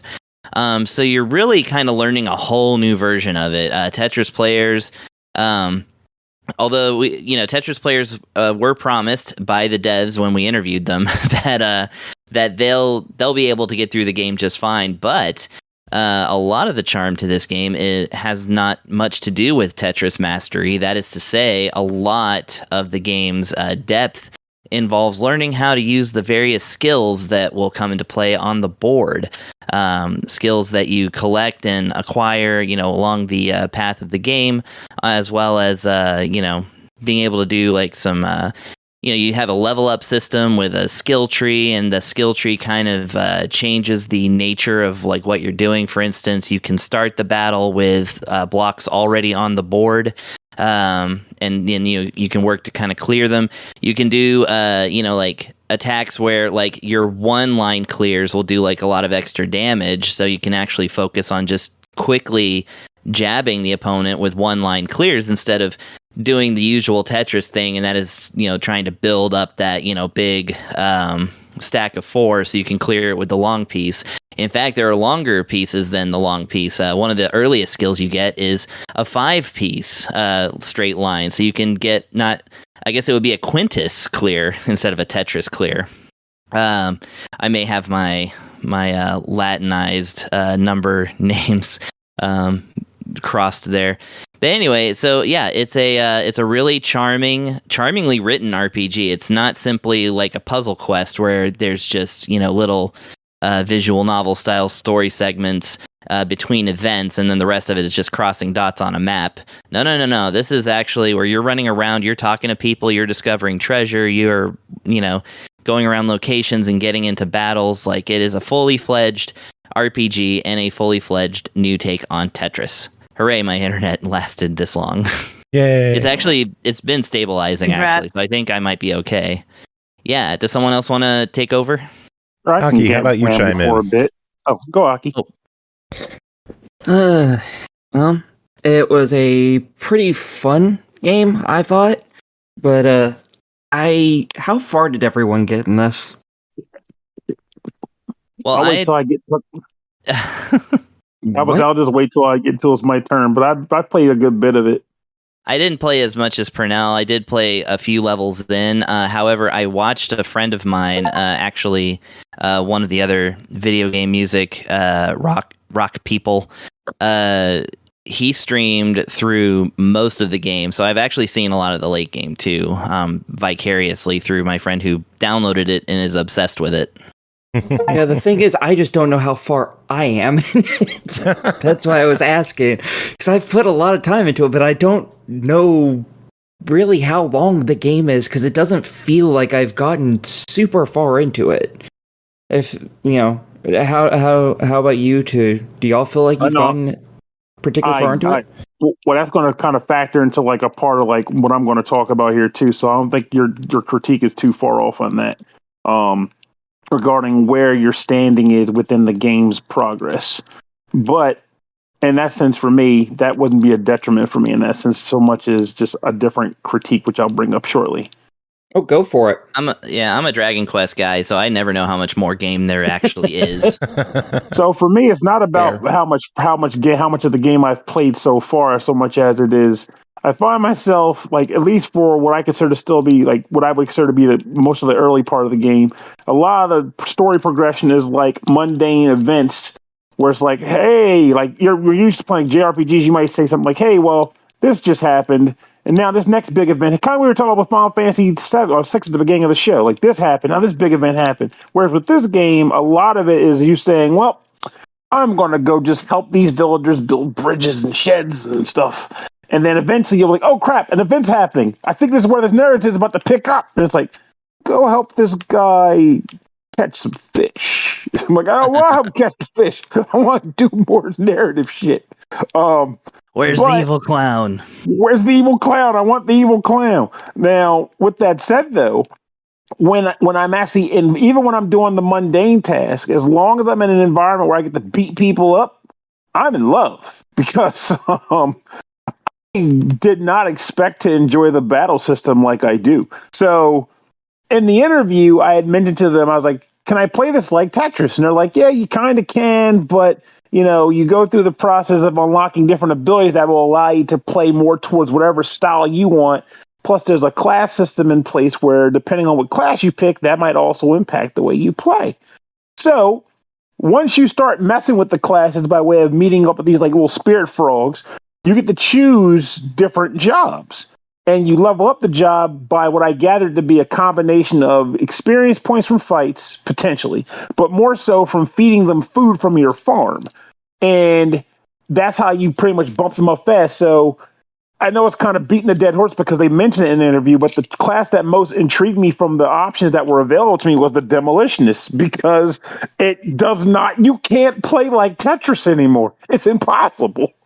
and I love it for that. It's almost like a weird combination of Tetris 2 with the bomb blocks and Bomberman with a remote bomb option. And so I just like got that class, jacked it up with fruit or food so I could just like get its level to like 5 or something and just played around with that. And I don't want to change because I like it so much. What makes anything like bombless? Yeah, bombless, because Tetris 2 was basically bombless here. Remember with the NES Tetris 2? Where it's like, these never bomb blocks. But it's like, you get like these little TNT blocks that come in 4x4s, and they'll get dropped every couple of blocks you drop on the board. A TNT block will just fall on the board. You don't even choose where it goes. It's just chaotic. Also, your board is narrower than a normal than the normal stage's boards, and you get completely cumbersome pieces. Like you get the L blocks, but instead of being 4 blocks long, or instead of being 4 blocks in total, it's like 6 blocks total. So they always feel janky to place. You're just like slotting them wherever you can, and you're banking on the dynamite to just blow rows up for you because you're not going to do it precisely in any way, shape, or form. And then you factor in the fact that while you're playing in combat, you might be wondering, so how does battle Tetris work? And the answer is you're not battling with Tetris because the enemy's not attacking you with Tetris blocks like if you were playing like Tetris Versus or whatever. Instead, the enemies are just kind of hanging off to the side, and they will occasionally do their attacks against you. And more so, every once in a while, they'll trigger special abilities that will really annoy the shit out of you on your board. You know what's funny? What's up? That reminds me a whole lot of the experience of playing Tetris Attack on the Game Boy, because in the single player campaign, there's not enough screen real estate. You never get to actually see what the other person's doing. You just hear that, oh, they just hit a combo or something, and now I'm about to have a bunch of garbage dropped on me. So it's like it's almost unique in 2-player puzzle combat games in the sense that it really doesn't actually show you at any point what the villain's doing. You just get a progress bar, and when you drop garbage on their side, and when it fills up enough, then they lose. So that's a lot like how this game is. Anyway, but one thing I do like, but one thing I do like about this, in regards to that, like, the progress bar fill up, and you might, if they're going to do something super special, you might get a text pop saying, here's the thing they're about to do, and you're like, what the hell are they about to do? I'm not ready for that. Like, if you're not familiar with the enemy, it's like, what's about to happen to me? But what I like is that if you're quick, you can counter them and delay their attacks, which if you're going for S ranks and stuff, you kind of have to do that because you need to keep your hit point board pretty much maxed out at the end of a battle for you to actually get S ranking on a battle, which, by the way, devs, thanks for the tip. I have utilized Flask to keep my HP bar up towards the end, though. It's not as simple as use the Flask and get your health. When you use the Flask, which is an item that you can equip, including the items into it that determine what the Flask will do for you, you'll press the button, and it'll place a special block within the Tetris, within the falling block space. And you don't choose where it goes. It just shows up somewhere. And you don't trigger the item until you break the line that includes the item. You know what that reminds me of, by the way, that aspect of it? Castlevania Symphony of the Night. When you get an item and use it like a meat or something, it doesn't actually use the item on you in the menu. It just tosses it out onto the playing field. Yeah. I get what you're saying. I was like, wait a minute, how in the world you match those two up? But now I get it. If there's one thing I can do, it's match up disparate video games together. That's a fucking skill. One of these days, I'm going to challenge myself. I'm going to write down like a list of games, and like I'm going to compare something to Saga on the Game Boy or something like that. Or do the 6 degrees bit, like 5 degrees of video games. Like, okay, here's this game, and then the topic for matching is like game mechanics. Figure it out. Back to the game we're playing. I've just made friends with seafarers, I guess we'll call it, just to not to ruin the story for anybody. How far into the game am I? Sounds like a few hours. I don't know. I didn't beat the game, so I couldn't tell you. Well, Pooh? Yeah, I don't know because I haven't beaten it yet, so I don't have. I know Well, that's. You said you saw somebody play really far into it or something, didn't you? It was past that point, but not. I don't know exactly how far back because I did see them get through that part. Yeah. If you don't see Hockey, it final shows dungeon you have like and 12 final hours boss in it, so I'm guessing you put a good chunk of time in. I just don't feel like I've gotten Well, the anywhere point is, yet. even if whether you know how far you got or not, the important part is, did you enjoy the time you put in before you got to the point where you don't know how close to the end you are? I've thoroughly enjoyed this. I don't think I have branched out as much as both of you have in playstyle. I've stayed with the freelancer fighting style, because it gives you access to the most blocks, the most different types of blocks. So and don't forget to mention, like, the freelancer, which he's mentioning. When you check, for example, when I mentioned choosing the demolitionist class, the game straight up says, as a demolitionist, these are the specific blocks you are allowed to choose to play with. But the freelancer lets you customize your block loadout, which is freaking great. Yeah, I've only played with it. I've leveled up all the other ones that I found. I found 3 other ones, and I've leveled them all to max. But I've been like, I just really like having access to all the blocks and choosing which ones I want to play with when I want to play with them. So I've kind of stuck with that the whole time. And I've been doing all of the side content that I could and trying to get every one of the little areas you can visit 100%ed. So, I've thoroughly enjoyed what I've played of it. It's very hard to figure out exactly where I am because you get different powers as you're going through the game, and one of the first ones you get is like fire. And I know there's at least 2 others after that, and I haven't gotten either of them because there's a side area that you go to where it looks like you have to have each one of these powers, and I only have one, so I don't feel like I've gotten anywhere in this game, but I've put so many hours into it already, and I'm like, am I actually anywhere? Is these other 2 powers just at the very dead end of this damn game, or have I just gotten a lot of nowhere? Gotta keep going to find out. It's hard for me to say because like I this year beat Puzzle Quest: The Legend Returns on Switch, and my one playthrough took over 100 hours. So, oh Lord, when it comes to puzzle RPGs, I tend to you know, what do you call it, loiter a little bit.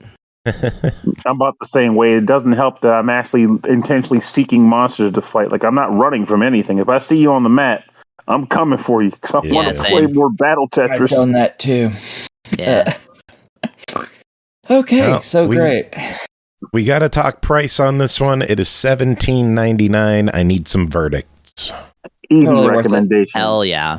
Definitely. And it's one of those things where it's like, oh, go ahead. Oh, no, I was just gonna say, I know we talked to the devs and stuff, and everybody, it's a chore to do it, but if this thing does show up on Switch, definitely a day one buy from me, and I think that soundtrack is available separately. Definitely listen to that. We didn't get to touch on that, but the soundtrack is amazing, and it's got a jukebox mode that lets you switch out the battle themes and stuff. Listen to our interview with the devs for more info on that. Yep, from a week ago, so 2 episodes ago. Check that one out. Anyone else have any thoughts on Flowstone? Just the idea that if you're hearing this and you're like, and your thought, despite everything we said, is Tetris in a battle mode, that just doesn't make any sense to me. I'm just going to say it didn't make sense to anybody but the devs. And then they made a game, and it worked. So don't just think about the concept and just wave it off like with a magic wand. Actually try the game, because I had this thing wishlisted because I've gotten into the habit of wanting to try games on Steam just because they just sound weird. And heaven help me if they're not good. I'm just like, whatever. But I was ready to do that with this game. But I'm glad I got to do it in this manner because I'm able to tell people it is legitimately worth it. This is a great game. And as Chris mentioned, the OST is a fucking bop. Like, it is good. Yeah. I didn't hear the end of last week's episode when Joe played that specific track on the show, but then I heard it in the game for the first time. I actually was like, oh shit, this is great. I like this. And you can't even select it. I don't think you can select it in the jukebox because it's meant to be special. Like, it's good. It's a good game. I have not heard the song either, but I imagine it must be like one of those surprise, like on the level of the turtle racing game in Chained Echoes. Oh God!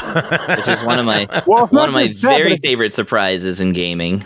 Well, it's a surprise in the sound, but also a surprise in the fact that again, it's a battle theme that'll come up out of nowhere. So you might be playing for like 5-6 hours, and you get into what you think is a typical battle, and the boot's like, wait a minute, that's not what I'm used to hearing.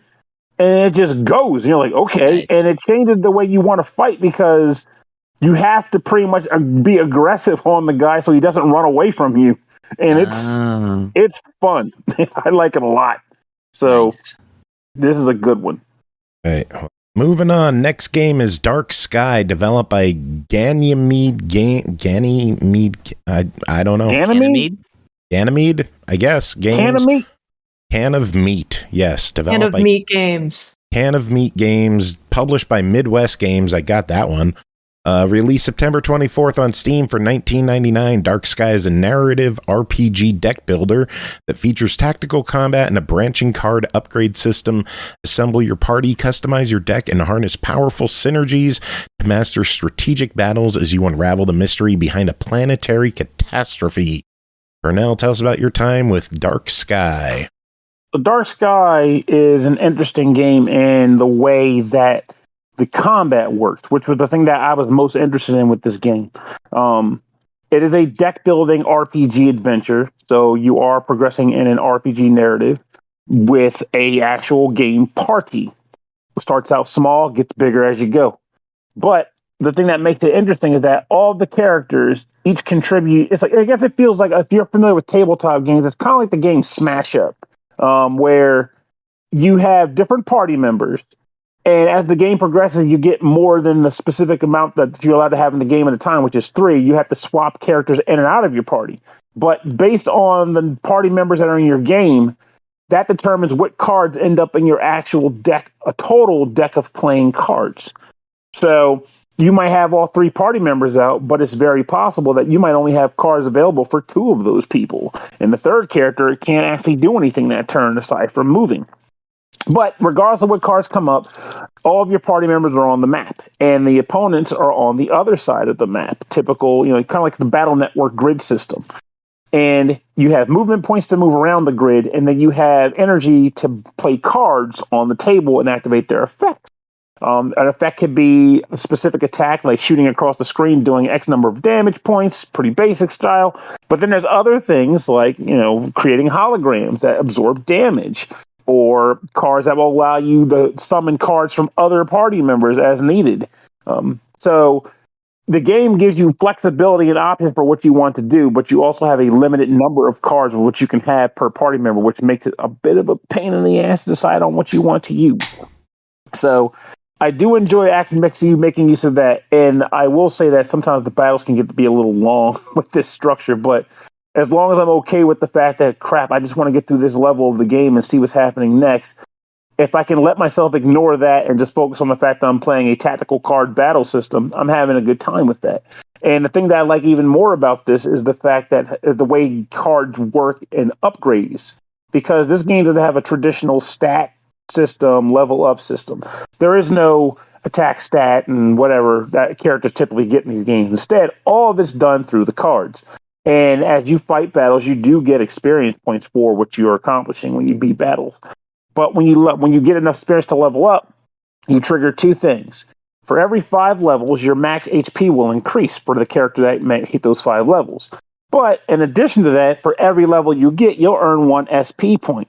What the hell is SP? Well, SP is how you upgrade and change your cards. So if you go to your character's card menu, you will see what all the cards that you have happen to be, and then the quantity of those cards as well, because you can't have copies of cards. Sometimes you'll have them, you can buy, other times you can spend resources to make duplicates of the card. Resources are found as you explore. Now, you can take the SP and provide 2 different tiers of upgrades to a card. So, first tier might be a basic effect or one type of effect, and it requires 1 SP to upgrade to it. But then after you upgrade for the first tier, the second tier unlocks, which provides other additional effects, and you spend 2 SP points for that. Each tier gives you 2 different choices on how which to upgrade your card. And once you've done the actual upgrading of the card, you can't undo the upgrade, but you can change which item on the tier you selected anytime you want. Not during battle, of course, but from any menu scenario you want, you can pull this off. So you never have to particularly feel like you are going to have an analysis paralysis situations like, crap, if I choose this upgrade, I'm going to regret it because I really can use the energy point discount over the actual additional damage boost. I shouldn't have done that. Well, you can change it wherever you want. The only thing you can't change anytime you want is the fact that you spent the SP at all. Once you upgrade a card, it's upgraded. However, you can spend resources at shops to undo all the upgrades for a character and then spend them again. So you aren't even locked into that. It's just you don't have as much versatility. You do have to go to a special place and burn a resource to do it. But the fact that they even give you the option at all is pretty freaking slick because it's kind of cool to sit there and just play around with cards. Or if you get really good at save scumming, even better. You can just go in, go to a shop, burn all of your resources to undo everybody's cards, upgrade them a certain way, get into a fight, and if you don't like it, reset and try again. And just play around until you're comfortable with the actual build of it. But one thing I also like about this game that kind of changes the bit on how to be concerned about upgrades and whatnot is the fact that if you upgrade a card, you have 3 copies of the same card, that upgrade applies to every copy of that card you have in your deck. So if you want to upgrade Photon Ray to burn enemies, but you're worried about, well, I need, 6 SP to get 3 cards. Well, that's not the case. In fact, you only need to do it 1 time. So a total of 3 SP, and it goes for every card you have equipped. Pretty freaking sweet. There's a lot of dialogue in this game. They do actually try to go hard on putting together a cohesive and engaging plot. So don't come into this game thinking that the plot is an afterthought. It's actually the thought, and the battle is an accompaniment to that plot. So they weren't kidding when they said they wanted to produce a narrative to go along with the actual combat adventure. For as far as I'm concerned, I feel like this game is a lot of fun. Oh, I should mention before I even go into the other part of the battle I think is particularly cool is I do enjoy the tactile feel of making decisions on the game because enemies, of course, they can attack you. If they couldn't, why the hell are you fighting them? But they all have a variety of different ways in which they want to attack you. For example, an enemy might have a pattern of attack where if they do their move, which the game does allow you to peruse before a round begins, so you can actually see what the enemies are going to do and playing your movement accordingly. Maybe spend movement points to get a guy out of the range, and then, or maybe, get out of the range and maybe use a card that gives him movement back after attack so you can get out of the way of the attack, blah, blah, blah. Anyway, but the attack ranges themselves aren't just guy in front of him takes damage. Sometimes there'll be an enemy that just says, hey, I'm going to attack something within 9 tiles. What is it going to be? I don't freaking know, but you better be mindful of that because someone's getting hit, and it might not be the person that you bunked up their shields for. So stuff like that. There might be another enemy that attacks across the board in a T fashion. So it's like, okay, well, I got to be mindful of that. Maybe get all these guys out of the way. Sometimes the enemies will attack a specific spot on the board, not a direction or not a specific character. Sometimes they'll lock onto your character.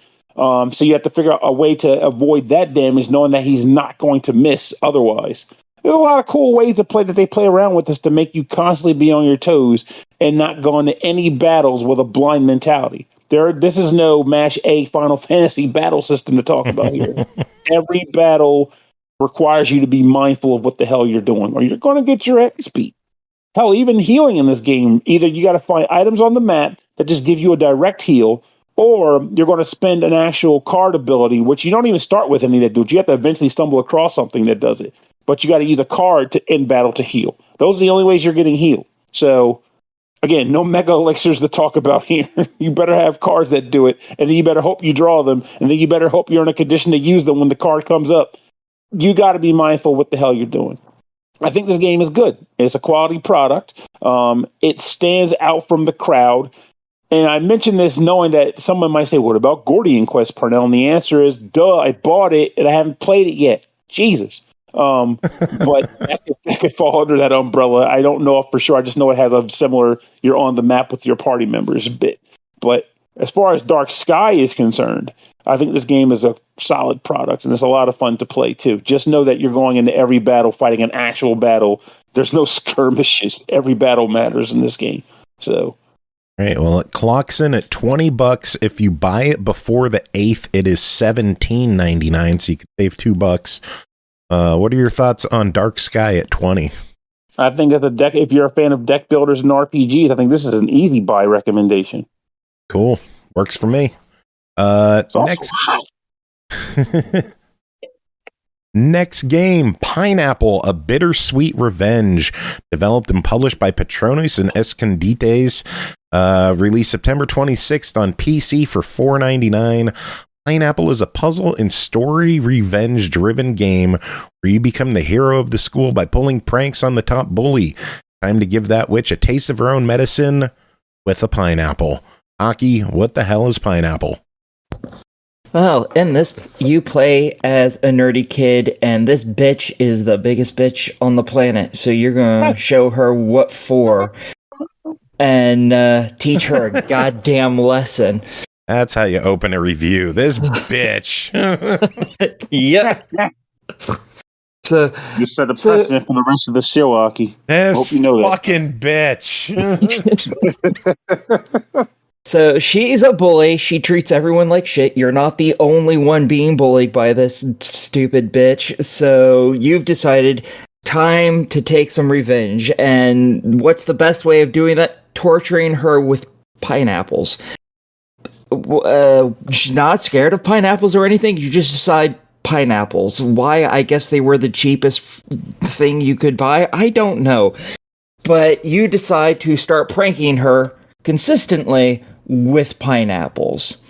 And starting off with, like, putting them in her locker. But it's not just any pineapple. It's one that you've also put some shades on. Why? Because it has to have a personality or something for a pineapple. And it just gets progressively worse. You have basically become a stalker to this bully, specifically so you can find new ways to torture her because she's a shitbag. This apparently spans months in the making. Sadly, it's not a whole bunch of levels. I was able to complete this game in like an hour or two. And that was with me screwing up a whole bunch throughout it.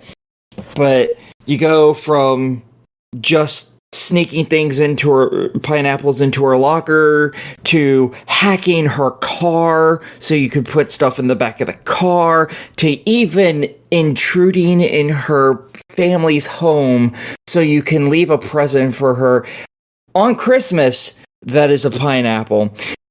You've become evil incarnate, and it feels oh so good.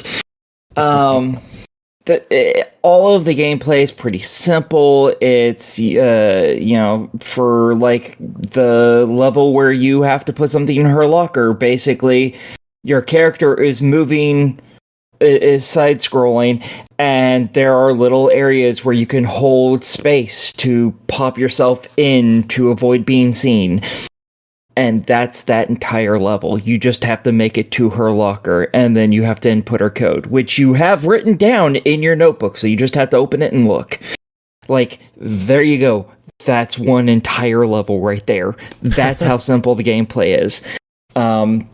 Others are, hey, spot the difference, or here's what the hell's the game? The game where you have to push the same color after the game says one color, you have to push that color, and it keeps getting larger and larger, more and more Simon. colors. Simon, yes, that's what it is. Yeah, there's a level that's basically that. So none of these are particularly difficult, but there's a lot of really small ones all very quickly in a row. And yeah, do you know how long I spent in this game? No. I spent I spent about 50 minutes in this game to beat it. That's not a lot of time. That's a short game. Yeah, and I fucked up a whole bunch. The first level, I could not figure out how to get it to actually play because it didn't tell you to hold the button to stay hidden. I thought it was just a tap to go in and then a tap to go out. And so I sat there for like probably 5-10 minutes just trying to figure out how to get through the very first level. I thought the game was broke. So did a lot of other people, as the forums suggests anyways. But after I figured that out, I was like, oh, okay. And then I got most of the levels until later on where I started screwing up again some. But this is a very, very fast game, game to play. And you get rated after every level, and each one is rated on different things. Usually it's how fast did you do it, how not just how fast did you actually complete the level, but how fast you did each individual area and how few mistakes did you make during it. And I'm wondering if that changes an ending or not, because it felt like the ending that I got was well-deserved, but kind of extreme, which made it even more well-deserved. But it felt like it wasn't the only one that was possible just by the wording that they had in it. So I'm just wondering if I fucked up more often, if I would have gotten a shittier ending that would have been like, oh, she's fine, and now she's pantsing you every day from now on because she figured out it was you, because you suck, or something like that. But I'm just not sure because I had other games I had to work on. Yeah. Well, it's an hour for $5. What do you think? I think it's a fun little game. I think this is easily a fuck it, why not? Sounds good. And if you buy it in the next week, you could save 50 cents and get it for $4.49. Ooh, go do it, folks. There you go, 10% off. Next game, Alruna and the Necro-Industrialists, developed by Neckbolt, published by Burning Planet Digital, released September 26th on Steam for $9.99. Alruna is a compact and high-density Metroidvania with a focus on sequence breaking and playing things out of order. Pernell and Chris, both of you played this. Who wants to start? Well, I can go, I guess. Okay. He's like, yeah. No, I mean, I guess I started the last one, so maybe it's... But then you did a whole review on your own. Decisions. Should I flip a coin? That'll be pretty fun. Yeah, do that. You're like, why does no one want to start? Because I'll flip the gears coaster. Heads is Pernell, tails is Chris. How about this? I flip the bird, Pernell goes. No one's listening to her. Flip that coin. It's heads. Pernell, you're up. All right, let's do it. So... No, you did. You were just being a meaty face. So this game, Alruna, the Necro-Industrialists, is a sort of like I guess I'm not going to call it a Metroidvania. God damn it! It is an adventure platform. Any game, one of those. But okay, I get it, Jay. This is the Metroid. This is Metroid. It is. It is. Yeah. So in this game, you play as Alruna. I guess I want to call her a dryad, but I'm pretty sure I'm getting it wrong in this sense. But she's essentially a dryad. Yeah. Oh, I appreciate that. Thank you. She's a dryad who has been summoned up from the Earth to save said planet because it is currently in a situation where it's been ruined by way of the Necro-Industrialists. They've pretty much polluted the world and turned into like a freaking like a pollution camp full of factories and refineries and the like. So Alruna is going around to teach them a bunch of manner, or teach them a lesson. This is done by invading their turf head on, by leaving her home and venturing into the, I guess the actual world of the surface to reach each of the actual main entities that run this corporation and taking them out one at a time. But this has to be done in a series of steps. Those steps involve exploring a labyrinthine environment to reaching them. And that is the story you pretty much get. And the way that they go about doing it, I think, is pretty cool because there's not a ton of rooms in the game. But for the rooms they give you, nothing is wasted, in my opinion. There's very few rooms where it's just like, I'm just here to get from point A to point B. They're very interconnected. If it's a room that's there, it's at least meant to connect you to another room. It's not just padding. And they're all single screen rooms. And initially, your only abilities are to say, for example, you can run. Actually, you can run and you can hold down the button to charge a super jump and then leap into that. And at the beginning of the game, and you can also do a dash, both air dash and ground dash. And that's all you can do initially. But as you play the game, you'll get access to a couple of different upgrade items. Not a ton, but again, this is meant to be a compact and concise Metroid game. And as you acquire these things, they will give you the ability to further and better explore the environment that you are in, such like explosives or climbing vines. It's interesting in the sense that the game has I love the vibe that it gives. The music is really good. Graphically, it appeals to me because it's got a retro graphic aesthetic. And the main character is very colorful in contrast to the dead world she's made to explore. And I'm pretty sure that was the intention. If it wasn't, holy shit, what were you guys doing? But I do enjoy that contrast between the main character and the world you play through. I've been enjoying it. I think it's a good time. It's easy to get lost, believe it or not, though. For as concise and as small as the map is, again, due to the way that they made every room pretty much matter, you'd be surprised how easy it is to get lost if you're missing that one thing you need to do to progress through another couple sections of the game. But that's perfectly fine. That's just the nature of the beast. They do give you a bunch of warp points that you can access, though, and I would say they're fairly generous with them. And when you find them, just like in a typical exploration game, it allows you to warp between multiple points in the game proper, so you can actually get back to where you want to go once you find upgrades that are appealing or that will apply to an area that you weren't able to explore before. Okay, at that point, I will stop rambling and let Chris do some talking. Yeah, well, just adding into a couple of things that you've already pointed out. One is the design of the game. So it's very kind of modern 8-bit as far as that goes. So like really fancy pixel-based sprites. Think Shovel Knight. So like stuff that couldn't have actually gone on the NES, but like is very NES reminiscent. NES-miniscent? I don't know. I'll workshop that. But yeah, your character, she looks really good. And what I like about her is that flowers kind of grow in her path, and that even factors into the gameplay somewhat. So like, for instance, you have to do a charged duck in order to do a high jump early on in the game. And the way that you can tell, well, there's an audio cue, but there's also, once flowers grow when she's ducking, then you can do your high jump. And that's actually a really cool thing. I also love that they do a lot of frames of the animation and stuff. And yeah, Pernell refuses to call it a Metroidvania, but come on, like the first weapon you pick up is a whip. So what's the Vania? Where's the Vania? The whip. Oh, come on. Oh, Horror Acolyte, you had a good one in chat. You should have just said that one. What's that? Are you there, Horror? Come in.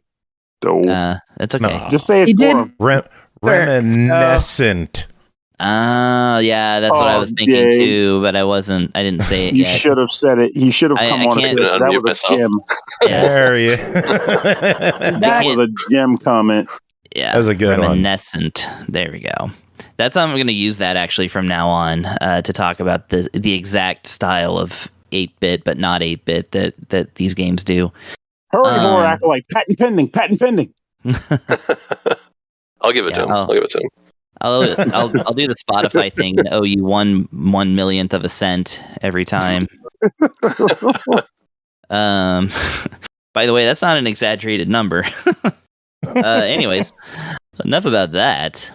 But yeah, I really like the aesthetics of it. I like the I do like the action of it. There's a lot of puzzliness to it, like really early on, like switching, like throwing switches in order to turn an obstacle that's like laid out horizontally into laid out vertically, which both opens up a path but also closes a path. There's a lot of like that kind of chicanery going on. The only real thing about it that, that kind of took me out a couple of times is the fact that, you have a few hits that you can take. It's very much, it's life bar style. So, you got 4 or 5 hearts or whatever. Not hearts, but they're life modules, and the enemies will randomly drop life modules, but that's all you kind of get initially, and sometimes the distance between 2 save points is pretty far, and so I ended up losing a lot of progress just due to accidentally running into a spike or something like that. And I know this is how Mega Man games go and stuff, but it's much more annoying when the game play loop is exploration. So you're kind of punished for not explorating quite up to standard. So that's my only real beef with it. Apart from that, I really, really enjoy the movement of it. Everything feels good to move and attack and do other things. And again, I like that it's, it could be worse. It could be 1-hit kills or something like that. So it's kind of nice that they do allow you to recover. But, I guess the whole point of that, though, is that eventually, you'll unlock the kit that lets you just kind of blast through everything. And that's the goal of every one of these, Castleroids. And there's even something to be said about the fact that the way that, I said, the super is a small detail, but I think it's a big one. The super jump in this game is like Chris mentioned. You have to duck, get the flowers to pop up, and then boom, you activate it by jumping. However, since it's such a major component of the actual motion, I actually was doing it for a while. I was like, I'm not really big on the idea of having to press down every single time I want to duck to charge the super jump. And honestly, you don't have to. The game actually maps the right trigger to duck also, specifically I'm thinking for that purpose. If I want to do a platforming section where I want to duck, super jump, and dash, I use the trigger to engage on all that stuff. I don't have to worry about stopping and mashing down on the D-pad, which sounds like a small detail, but it's not. Yeah, now that you mention it, I saw that in the controls, and then I forgot about it. But that didn't annoy me. Actually, the only thing that kind of annoyed me is the slide, in terms of the movements. But once I got used to it, it wasn't really a big deal. But that was one where I was like, oh, great, I have to slide and there's instant death if I miss. And, I have to walk all the way back over here. But, it's whatever. I got over it. I beat Punch-Out this weekend. I can deal with some pain. There's a lot of that in freaking Punch-Out. I finally did it. Took a year. Exactly a year. Damn. Now, just to make sure this is the original Punch-Out, not Super, right? Yeah. Well, yes, it's Punch-Out featuring Mr. Dream. So not the original. It's not the arcade version, but it's the NES version after they lost the Mike Tyson license. The Mike Tysons. Nice. Copyright. That's terrible. That is a portmanteau specifically for the Mike Tyson license. So Alruna and the Necro-Industrialists is $10. I need a verdict on this one. I mean, this shouldn't surprise you by how we've been talking about it, but this is an easy recommendation. Buy it, especially if you're into nostalgia. Yeah, hell yeah. No, I think this is a great game. I'm really looking forward to it being on the Switch if it's not already. If it is already, I'll go ahead and buy it. But if not, looking forward to grabbing this one and playing all the way through, because neither of us really mentioned it has a very compelling story with a lot of dialogue that you kind of run into randomly in the game. There's just NPCs kind of just around, and you can kind of figure out what's going on. And the theme of the game is anti-capitalist, which is always good. So yeah, I'm looking forward to completing this one, but I'm not going to play it the rest of the way on Steam. I don't think it's on Switch, so... Yeah, I think I checked already, but if it is, someday, it's going to be a buy it from me. Cool. And right now, it's a buy it from me if you like playing games on Steam. Cool. All right. Well, we got one final game to talk about tonight. George, we need you here.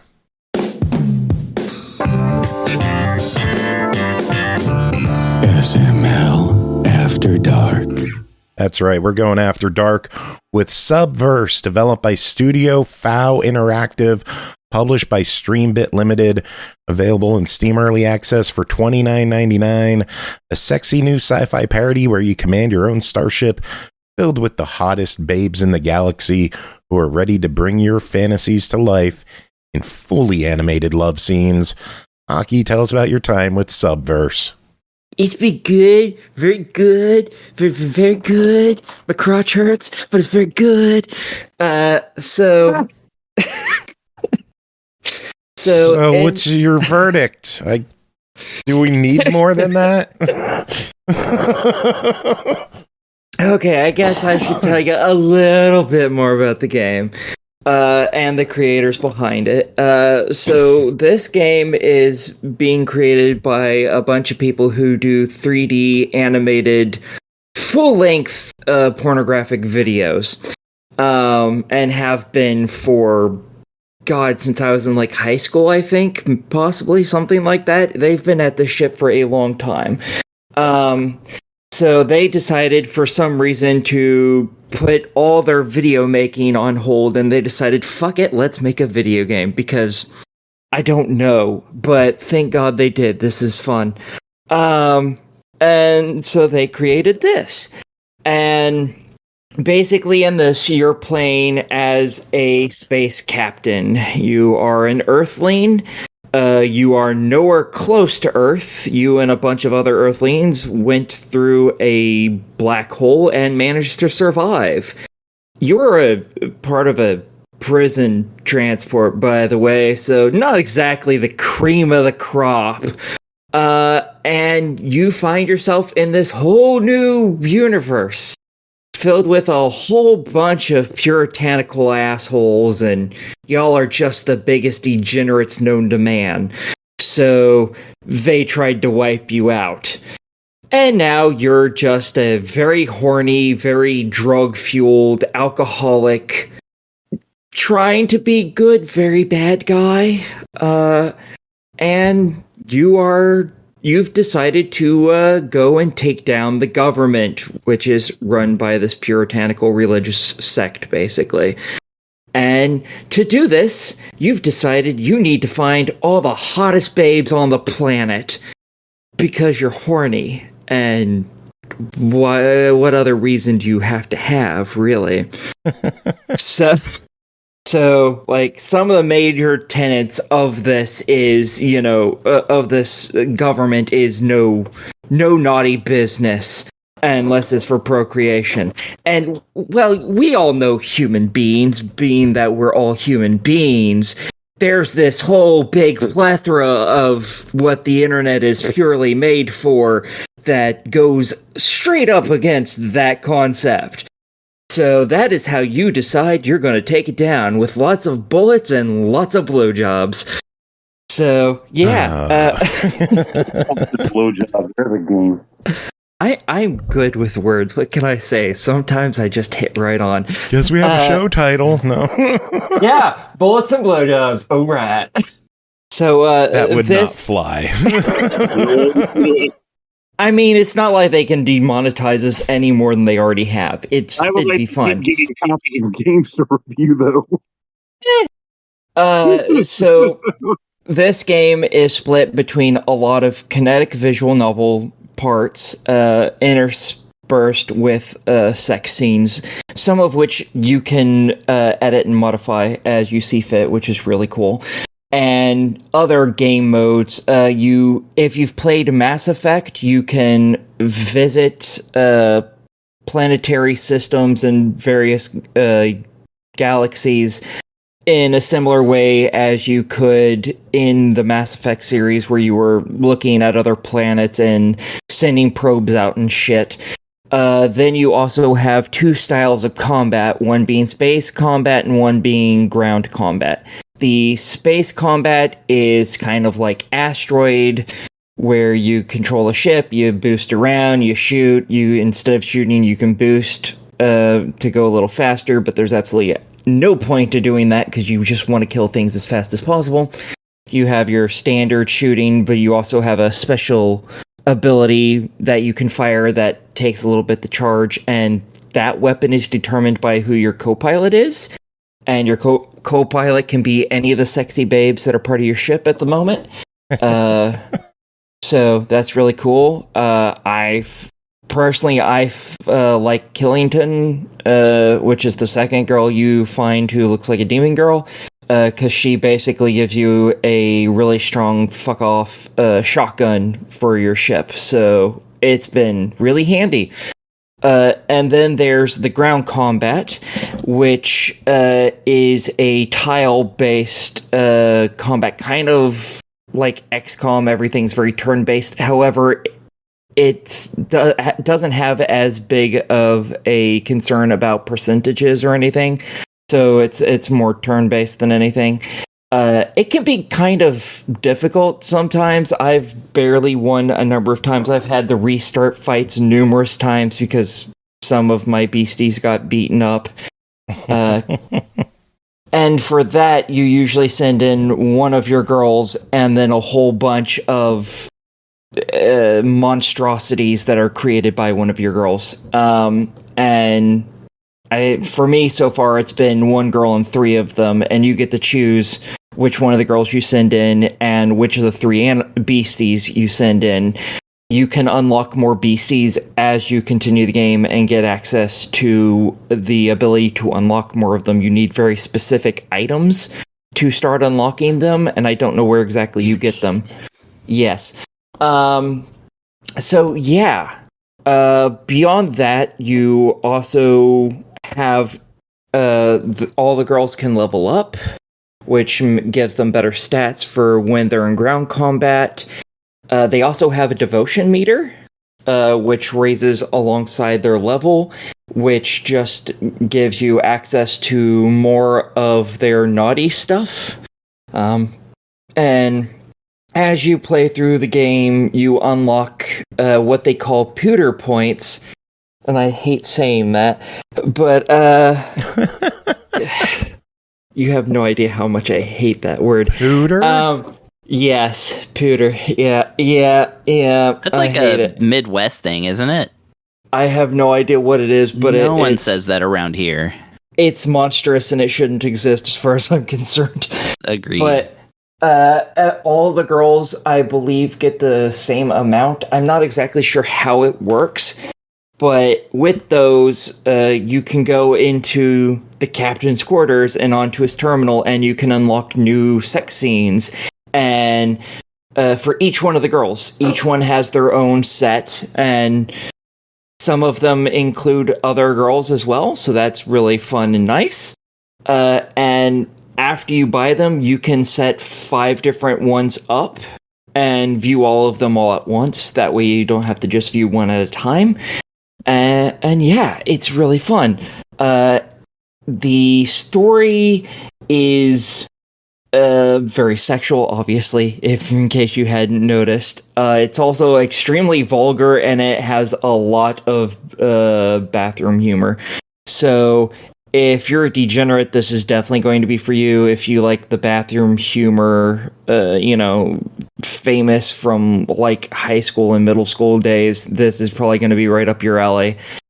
I have thoroughly enjoyed it, and the animations are amazing, which doesn't shock me because they've been doing this shit for a very long time, and they've been amazing at it this entire time. So I want to take a moment to read some highlights from the Steam page. First off, the mature content description. Subverse contains fully 3D animated explicit sex scenes handcrafted by a team of degenerate neckbeards. There is also cuddling in this game. If such lewd acts are offensive to you, then you should avoid installing this game at all costs. Seriously, don't do it. And then under the features, they have FF pairings, FM pairings, and F whatever the fuck that thing is pairings. Yeah. Remember how I said that there's the beasties you have with you? They're called mantics, short for manticores. The characters can have sex with those things too. Wonderful. And then there's a review that that breaks down the game into percentages, where they say 25% bullet hell, 25% RPG, 10% porn, and 40% dialogue. Does that sound accurate? Yeah, that's pretty close. Yeah. Cool. Well, it's $30. What's your verdict? Oh, hell yes. This is fucking amazing. I thought the comedy in this was fucking great, but I'm a fucking child and a degenerate, so of course I found it great. Cool. All right. Well, that is it. We made it through. We did the whole thing. We did. We made it. It was an adventure, but we did it. Big thanks to all of y'all for being here the whole show. I was just gonna say I fully beat a game while we were doing our stuff. Oh, geez. Which What one? game was that? Saga on the Game Boy by way of Switch. So it's one of my 50 knocked out. There you go. I'd be playing games like you do, because maybe I'd actually finish games if I did. Well, if you want to play Saga on the Game Boy on the Switch, man, it's a chore, because you have to either purchase the game from a Japanese account, because it's not available in the US eShop, although it is on sale right now. So if you have that ability, I definitely recommend you go pick this one up on sale. It's like 80% off right now. Or you have to purchase the strictly limited version of Darius Cosmic Revelation, and on that, I don't know if it's exactly the collector's edition, which I bought, or if it's on the regular edition. Either way, it might be totally sold out by this time anyway, but they do include the game on the cartridge, and so that's how I have to play it. I literally, if I try to access the eShop from the game, it won't even pull up a page. So, yeah. That's all the good shit. But I own a cartridge of it on the Game Boy, so I'm good either way. It's just I wanted to beat it on Switch because it's one of my favorite shmups. So I was like, all right, we're doing this. And sure enough, I did it. Cool. I'd say congratulations. Thank you. Okay, I'm going to end the show now. I'm going to end the show. Too much talking. It's been long. This is a long episode. Final words. We're going to keep talking. This show's over. I got to say music. We're going to play some music from our friend Blind off of the Scarlet Moon Halloween Volume 3 album. Blind tackling Bloody Tears from Castlevania II, Simon's Quest. You're going to listen to that. Big thanks to Brooke and Andy for coming on, doing their thing. Final words we're going to give to Horror Acolyte, since it is their first show. Horror, give us some final words to end the episode. If you ever see glowing red eyes in the night, always go to them. It'll be a glorious end or a wonderful story. Or both. Or both. Very nice.